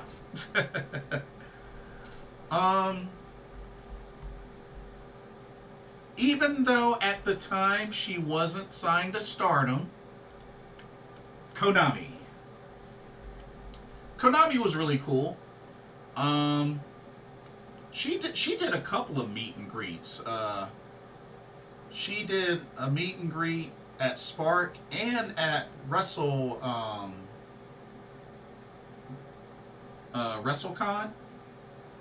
Yeah, she had her own table set up as well. But yeah, Konami was really cool. She was vibing with the fans. My heart was broken when she turned against Shuri. But it was good to meet Konami and, you know, talk with her for a little bit. And it just, you know, timing was quite a thing because not too long after that, returned to Japan, re-signed with Stardom, and is back on the roster. So I was very happy for her. Very happy for her. But yeah, Konami, very cool, very chill.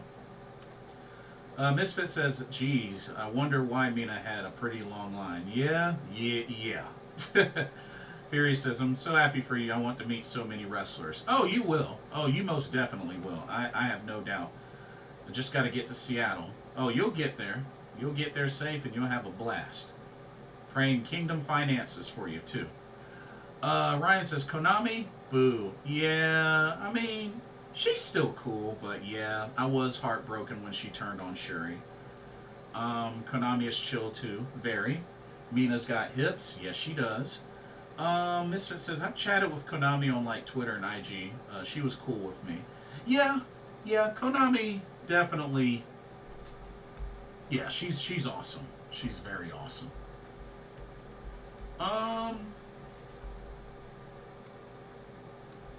Let's see. Oh, where are my manners? I knew I was forgetting somebody. Of course, Saya Kamatani. I knew I was forgetting somebody. I did meet Saya, and let me tell you about Saya. She was giggling a lot at this meet and greet. She is the giggler. Now, I know this was when she was still at Queen's Quest before she became a member of Hate and went all dark and goth and emo and all that. But yeah, Saya Kamatani, like, yeah, very bubbly. And, you know, practiced a little bit of Japanese with her. She really thought that was cool. But she was just as cute as she can be. Saya Kamatani, she's cool. She's just as cute as she can be. And her new look, I'm starting to warm up to her new look. Her dark new look. You know, it's working. It's working for her. But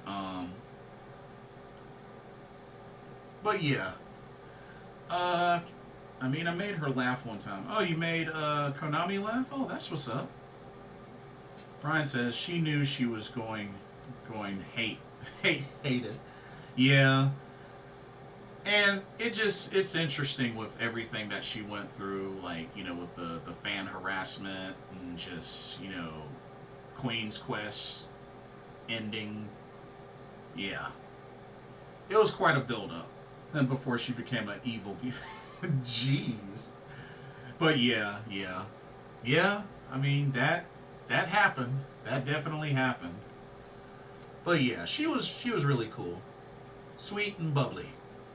And a giggler. Saya the giggler. But yeah, that's pretty much all the Stardom talent that I met. You know, like I said, it was... wow. I forgot the main one. Duh. The main one that counted the most was meeting Shuri. Meeting Shuri was a dream come true. And she was really cool. As she did the God's Eye pose, I just posed with her, flashing my Shuri fan towel. And yeah, Shuri was really cool. She did this meet and greet before the JCW versus the World show. But yeah, like, meeting Shuri was definitely a dream come true. She was very sweet to meet. She was all smiles. And it's funny because a lot of the fans that she met, she had to show them how to do the God's Eye pose. So I thought that was pretty funny. But yeah. Shuri was really cool.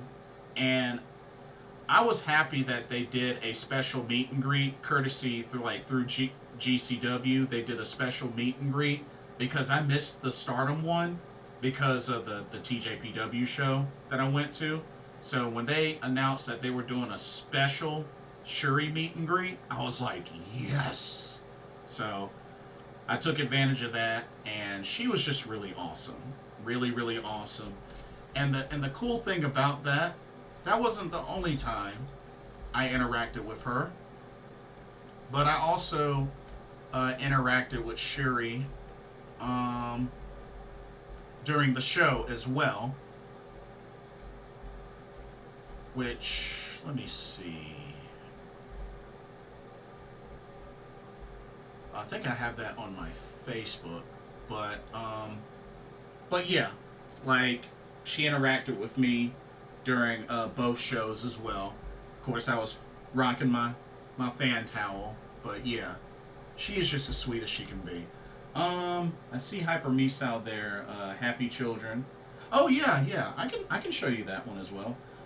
Shuri seemed so pretty and genuine. Absolutely, absolutely. If you end up doing Mania Week, you might get to meet Julia if you're lucky. That would be cool. That would be really cool. Also, yeah, there was my picture with President Taro Okada. Photobombed in the back. But yeah, he was really cool about that.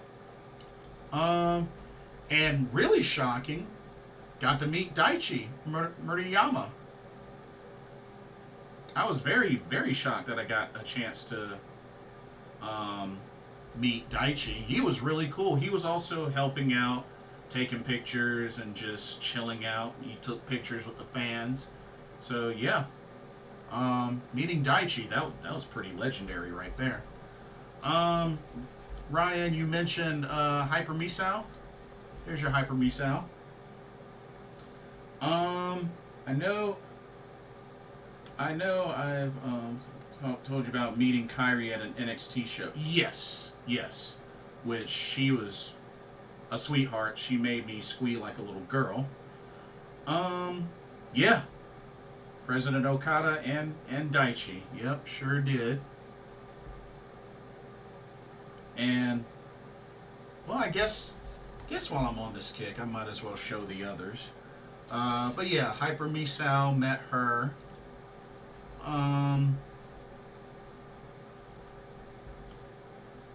Yuki Aino. Let me tell you, I actually talked with Yuki Aino for about a good 10 minutes. Her line wasn't that long. Yeah, we actually talked a good 10 minutes. Told her a little more about North Carolina, where I'm from. Yeah, we had a good conversation. Had a really good conversation. And yeah, Yuki Aino, she's really cool. Speaks good English, easy to communicate with. So yeah, really good conversations with the Burning Venus, Yuki Aino. Misfit says, my goal is to meet Io next. Yeah, same here. I would love to meet Io. I would love to meet Asuka as well. Ryan says, Yuki knows English, right? Yes, she speaks pretty good English. Yeah, she speaks pretty good English. Very easy to communicate with.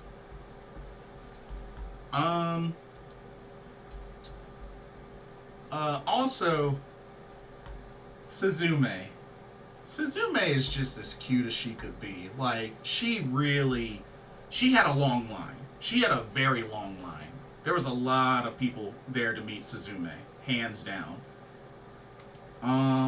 But yeah, she was a cute bee. She's a really cute bee. Yuki, oh yeah, I just answered that. Yeah. But yeah, Suzume, so cute. And then of course, you know, her tag partner, who was all smiles, non-stop. I think she smiled the entire meet and greet. Aris Endo, she was cool. She was really cool as well, but she never stopped smiling. And let me tell you, Kamiyu, Yuki Kamifuku, also very gorgeous in person. We talked for a little while as well. Talked about how I enjoyed her run at last year's Tokyo Princess Cup. But yeah, we had some good conversations. But yeah, Kamiyu, yeah, she's very gorgeous. But yeah, she had a good line. She had a pretty good line as well. So yeah, Kamiyu, awesome. Which of course she speaks fluent English. I mean, she used to live in Ohio, so She speaks fluent English.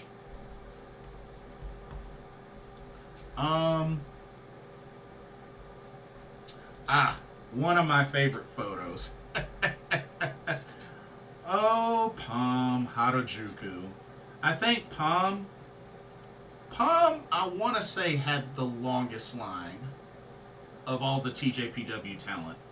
I mean, and then again, maybe it was a tie with Maki Ito and Miyu Yamashita, but definitely Palm had one of the longest lines. But yeah, she... What I liked about Palm Harajuku, she took her time with each of the fans. She took her sweet time. So, she was very engaging with the fans. And she speaks pretty good English as well. She definitely speaks pretty good English. Miyu Yamashita, her English is fantastic. Her English has definitely improved over, like, her time spent in the U.S. It's greatly improved. She stayed in Ohio or went to high school. Yeah, so her dad also worked in Ohio, I think a number of years. So yeah. Pamu, yes. She was really cool to meet. Of course, the big kaiju, Shoko Nakajima. She was really cool. I met her once her line died down some. Got a chance to meet her. Which that was my first time meeting her. Met her a second time back in at DPW in North Carolina, and that is a $5 bill right there. Oof. Yeah, I had a little cash on me. Oh, that's funny. Don't steal my money.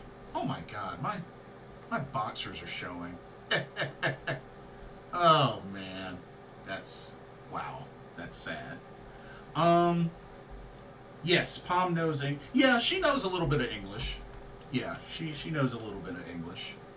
But yeah, the big kaiju was really cool. She speaks some English as well. Raku is just as sweet as she can be. She speaks some English, but she speaks slowly. She speaks very slowly. Very easy to understand, but she takes her time speaking slowly. So, but Raku's English is decent. It's decent. But yeah, she was really sweet. She was really sweet. And a good singer as well. Of course, you know, part of the Up Girls. But yeah, she was really cool. I give her all the credit that she can wrestle in a dress. But yeah, she is really, really sweet. And she had a pretty decent line as well.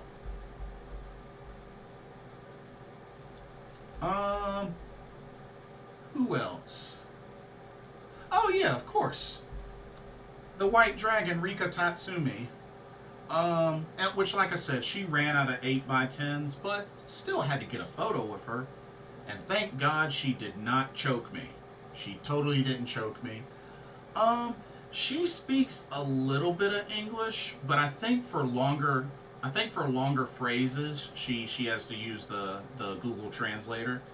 But little by little, her English is getting better.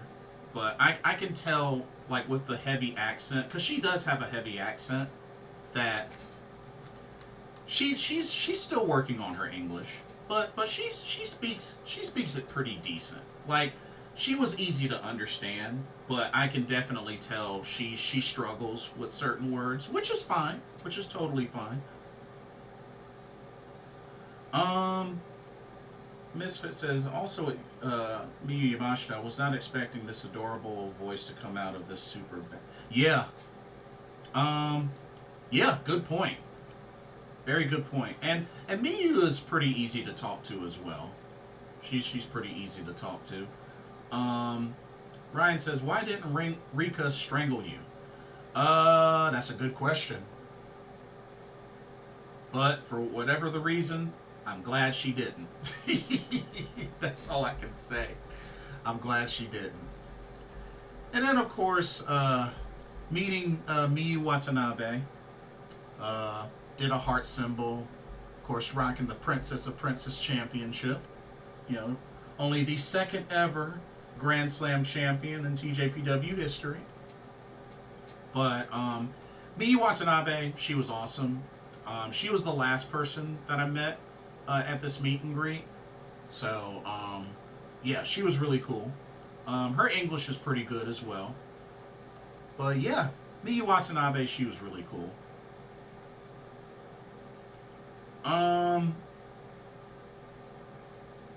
Contracts maybe? Yeah. Perhaps. Perhaps.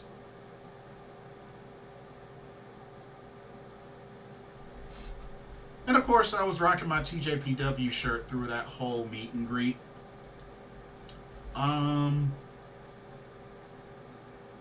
Now, let's see. Y'all were talking about Miyu Yamashita. So, hold up, I got you. First time meeting Miyu Yamashita was here. First time ever meeting her, which I also bought one of these shirts. Which when I met Miyu Yamashita, I kid you not, when I met her in person, I was like, oh my goodness, she is absolutely gorgeous. I mean, I'm so used to seeing her like on Wrestle Universe and whatnot, but then when I really got to see her up close, face to face, I was like, wow, she is gorgeous. So, yeah, it was really cool meeting her. That was the first time. And then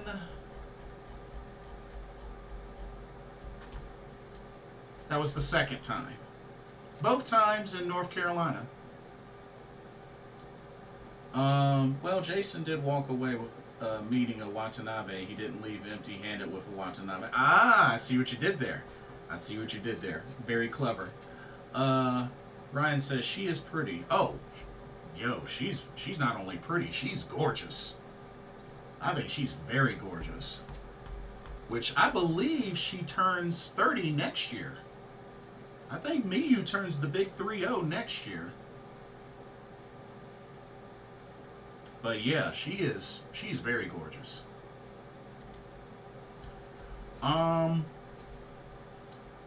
Breaking news, Rina sustains injury to miss action in Sendai September 11th. Well, speedy recovery for Rina. But I have to say, a picture, one of my most proud pictures though, is definitely this one.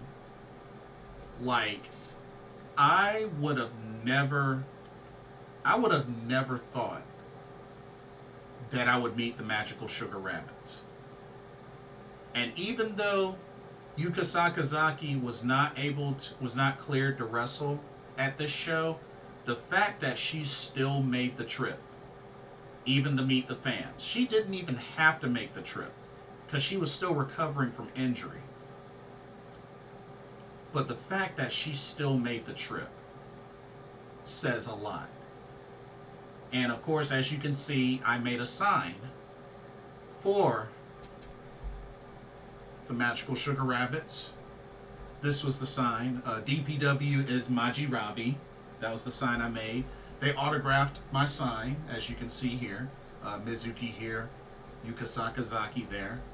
But yeah, this was the picture that I'm most proud of.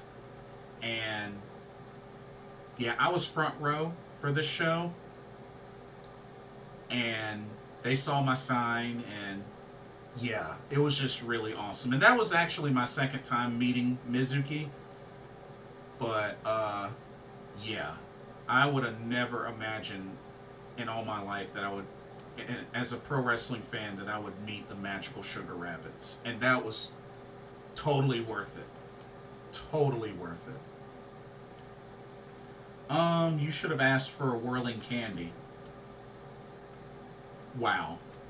I see what you did there. But, yeah. One of my favorite meet and greets. The Magical Sugar Rabbits. Pretty much the greatest tag team in TJPW history.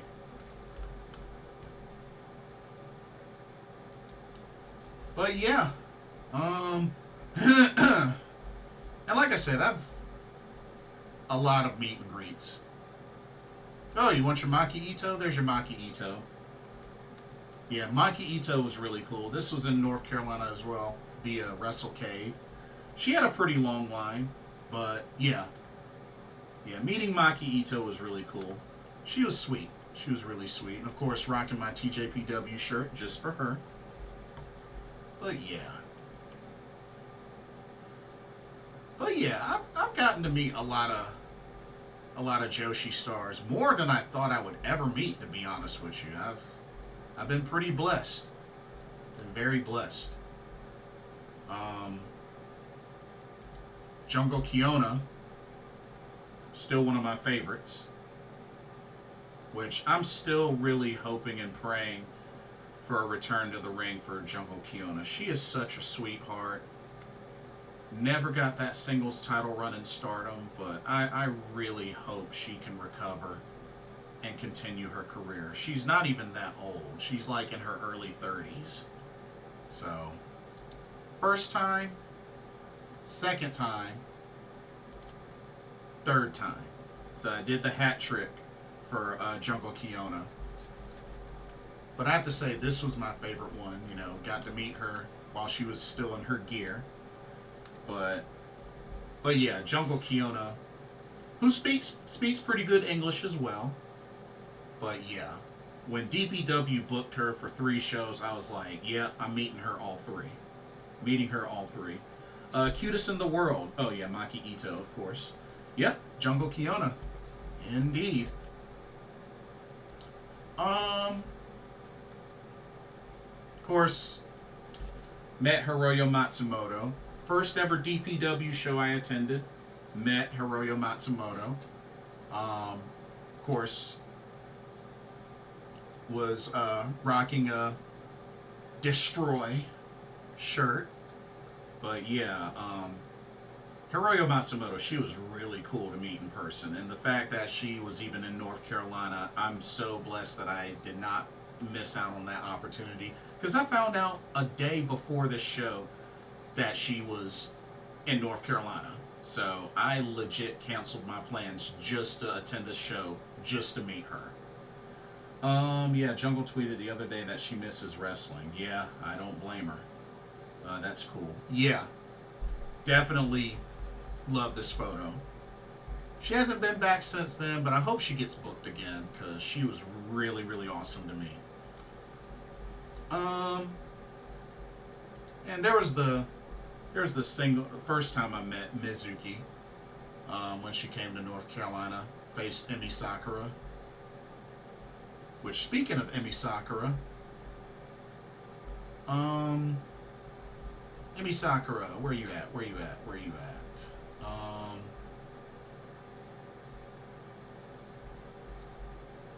Well, that was the first time I met Emi Sakura. Which she was pretty cool. She almost grabbed my butt. It was kind of weird, but yeah, she almost did that. But a picture I'm very, very happy. Oh yeah, that's right, I forgot. I met Maya Yukihi as well, which, meeting Maya Yukihi in person, now she's gorgeous as well. She's very gorgeous. Speaking of tweets, Julia seems to be adjusting to her new life living in the U.S. Yeah, I figured it's going to take some time, but good to hear she's making some progress. But yeah, meeting Maya Yukihi, I would have never thought that would happen, but she got booked for a DPW show, and I could not pass up that opportunity. But yeah, she is gorgeous. She is really, really gorgeous. But, and I bought one of her shirts. Bought one of her shirts as well. Oh yeah, of course. I met the legend, Sumi Sakai. Yeah, meeting Sumi Sakai was pretty iconic. She was really cool. But yeah, Sumi.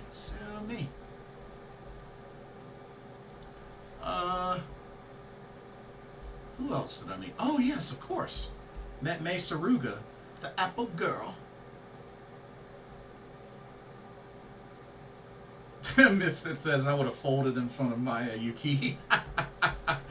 Well, I wouldn't blame you for it. I wouldn't blame you for it. And Mei Saruga's chest was lit up like raspberries when she faced Emi Sakura. And even more so, I even got a picture with the whole Choco Pro crew. Yeah, Balianaki, Mei Saruga, and Queen Emi Sakura rocking my Choco Pro shirt. So, oh, and Balianaki, he was really cool to talk to. Really cool to talk to. But yeah, this was a special photo too. Hanging out with the Choco Pro crew, yeah.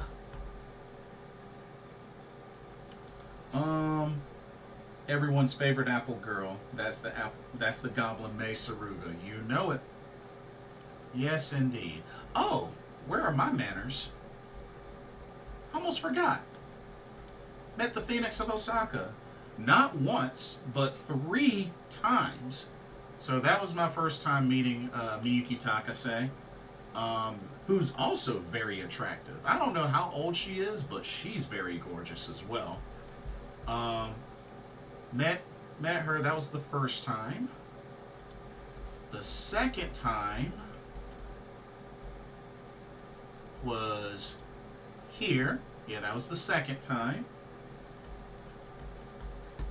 And then the third time, as most of y'all know, I had to do a third time where she started off like this and, oh, got photobombed there. And then she eventually ended the night with that. That's right. She is still the current DPW Women's World Champion. Even though in this photo she has the belt upside down, but it's all cool. It's all cool. But yeah, so yeah, Miyuki Takase, she's awesome. She does speak some English, not a whole lot, but she does speak some English. But yeah, she is beautiful as well. Oh yeah. Also met Yu. Yeah, Yu was really cool to meet in person. I missed the first opportunity through the first DPW main show because her and Ryo Mizunami faced off against each other. So when I heard that they were booking her again, I was like, I definitely gotta meet her this time. So yeah, got a chance to meet her. Yu was really cool. She speaks some English as well. My woman Takase and Yu, not to be confused with oh yeah, May Saint Michelle. Yeah, talking about Mei Saruga. But yeah, I believe that is. Wait, no. There was another. There's some more Joshis that I met. It was like 1 or 2 more. Hold up.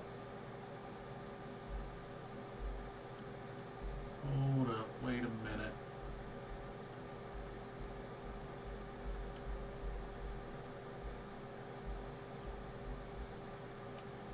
I know I met some more. Oh yeah, I forgot the Kyrie picture.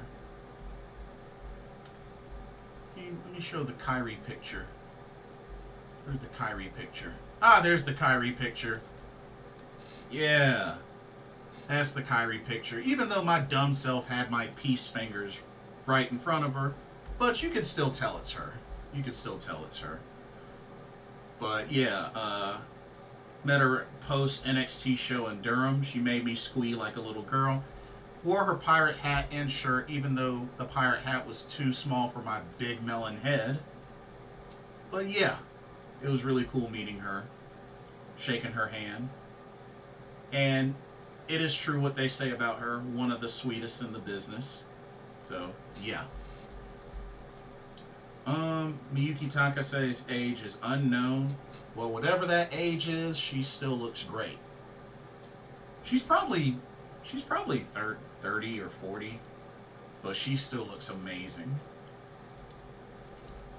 So yeah, that's yeah, when I met Kairi.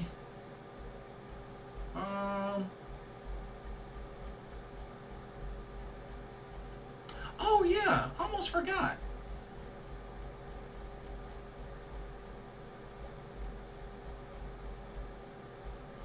I knew I was forgetting somebody.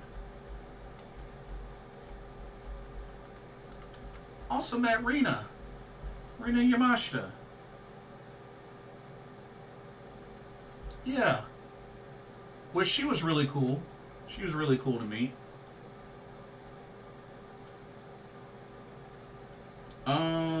You photobombed the Pirate Princess. How dare you? Yeah. I don't know what I was thinking. Like my aim was off in that photo for sure. My aim was definitely off.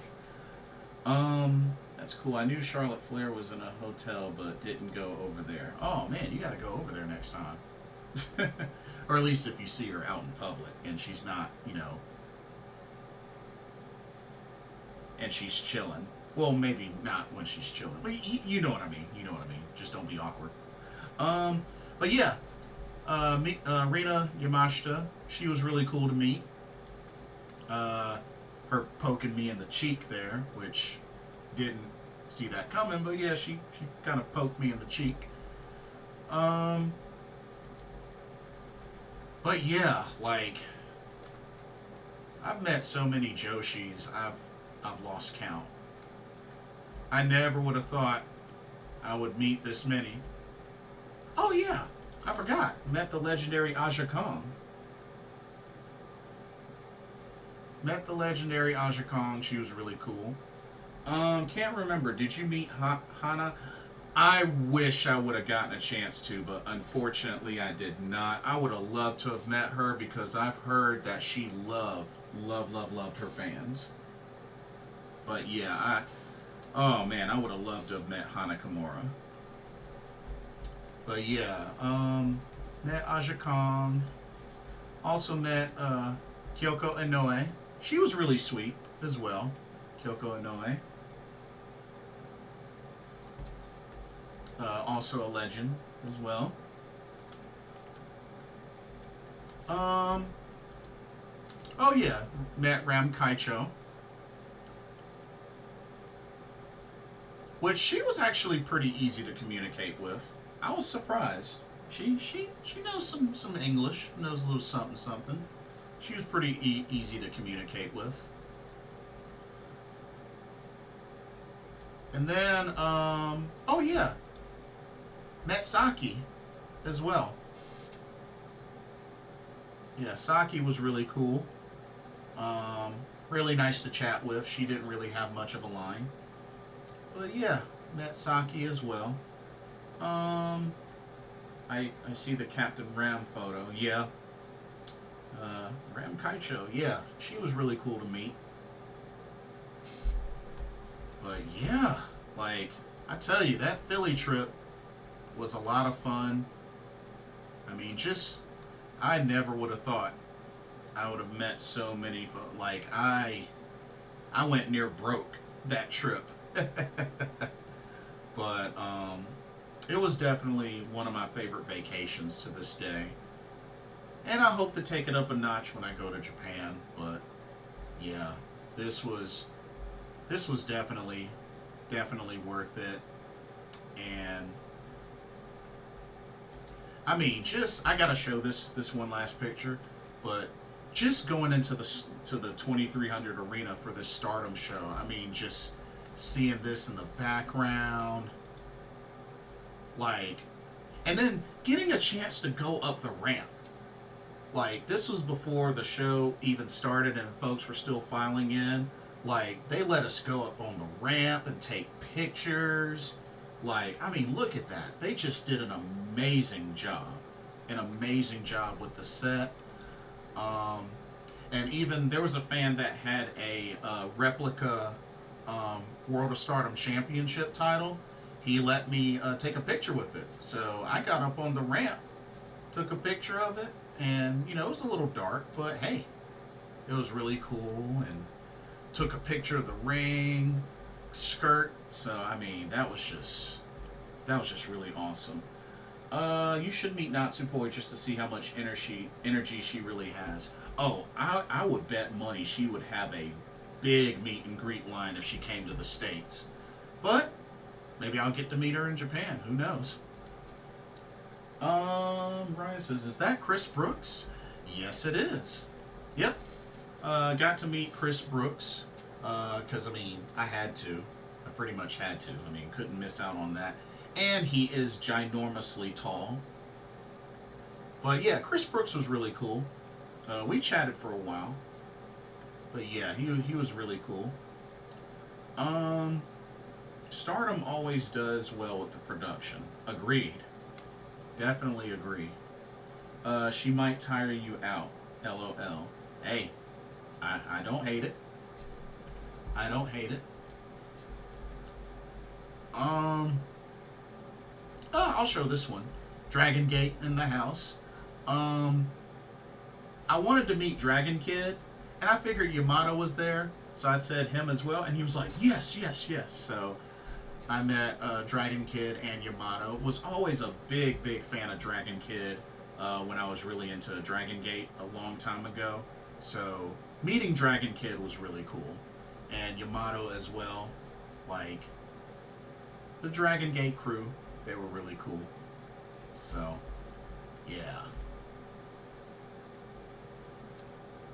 I know, right? Dragon Kid, yeah. Like, that was a dream come true, meeting Dragon Kid. Well, not on the Philly show. They didn't, because the broadcast version was horrible. Yeah, I did hear that, like, those that watched the live stream of it did not get a great experience. So it was a bummer that happened. But yeah, that was quite a bummer. But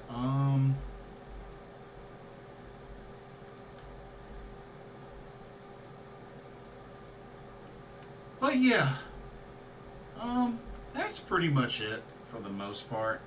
Like, I've gotten so many of these. I've gotten so many of these photos. Oh, met the Japanese buzzsaw. This was an iconic one for me. He didn't say a single word.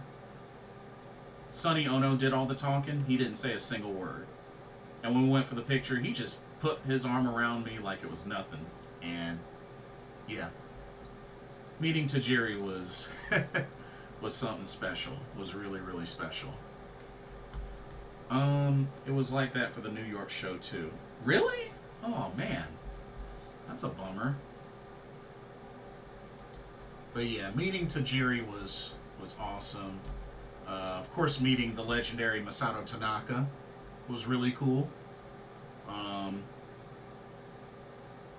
Yeah, that was at a DPW show. Of course, I had to do the pose with him.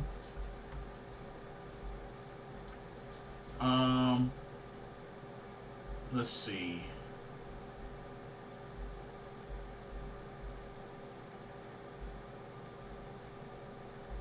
Of course, at Takeshita. Takeshita was really cool. Nah, I didn't meet Sonny Ono, just Tajiri. But yeah, Takeshita, actually met him twice. That was the second time. The first time was that was the first time. First time. So I met Takeshita twice.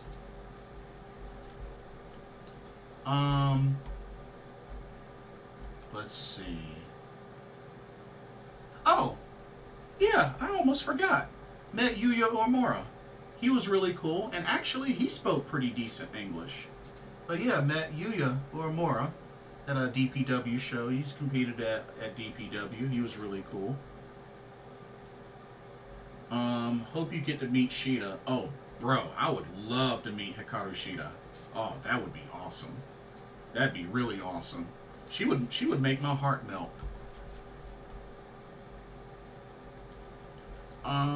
Let's see.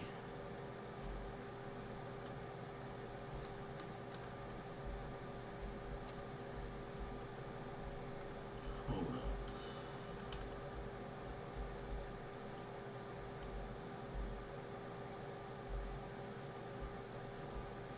There's some other... Oh, of course. Long time ago, but actually met Minoru Suzuki, and he was very intimidating, but once I met him, stuck his hand out, shake my hand, and he was really cool. But yeah, Minoru Suzuki, he scared the crap out of me. But he was actually really cool to meet. But yeah.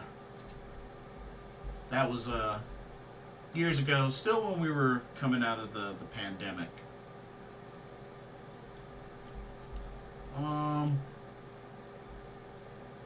Oh yeah, and of course, met the legendary Ultimo Dragon, one of my favorites. Bought a shirt as well.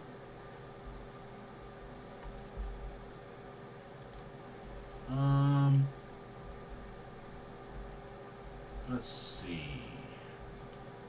Trying to think. Oh, one that's dear to my heart. I met my goat. I met my goat. This was very special to me. Meeting Keiji Muto himself. Like, I've never been so starstruck than when I met Keiji Muto. Like, another one of my favorite photos. Like, this one holds dear to my heart. Really holds dear to my heart.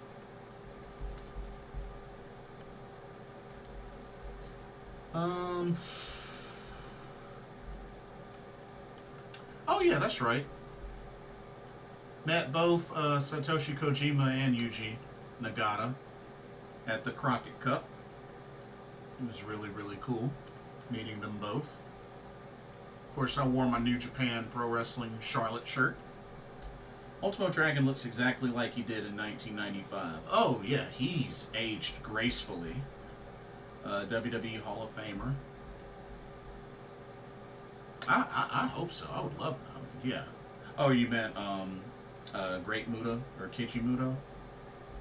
Yeah, who just recently became one. Let's see. Oh yeah, met Kushida as well.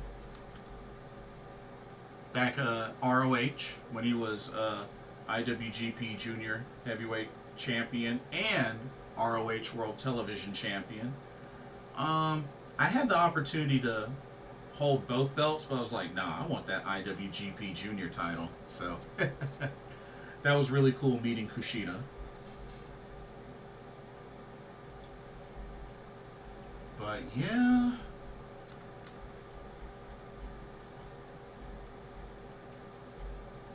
Yeah, I got so many of these. Met tons and tons of awesome folks.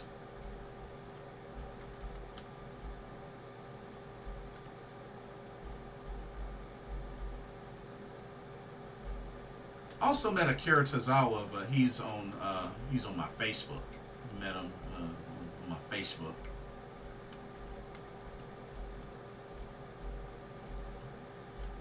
But yeah, I met so many Joshis. It's incredible.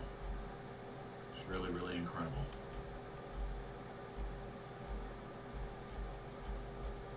But yeah. Anyway, it is getting really late, and I got work in the morning, so I think I'll go ahead and shut it down for now. But I want to thank everybody for coming out and chatting it up with me. This was fun. This was a really fun live stream. Very interactive. Got these previews out of the way, and we got quite a weekend to look forward to. Two Stardom shows to look forward to, and we got Julia's WWE NXT debut, in-ring debut to look forward to. So yeah, should be good. Should be really good. Don't forget to check out Game Beauty. Link in the description for some video game themed makeup and cosmetic products, and use that promo code blitzball_champ for 10% off if you want to do some shopping. And also, make sure Moxley's not in your closet. Would be hard for him to fit in there, because my closets are actually pretty small. But duly noted. Don't forget to like, comment, subscribe, hit the notification bell, and for those that catch the archive of this, leave a comment. Let me know what your predictions are for the upcoming shows, and yeah, would love to hear from you. For another live pro wrestling talk, brought to you by Blitzball Champ Gaming here on the YouTube, the Tube, and the Facebook. My name is Blitzball Champ Jason Ingram. I hope everybody has a blessed day tomorrow, and I will see y'all in the next video and or live stream. Y'all rest up. I will see y'all soon. Peace.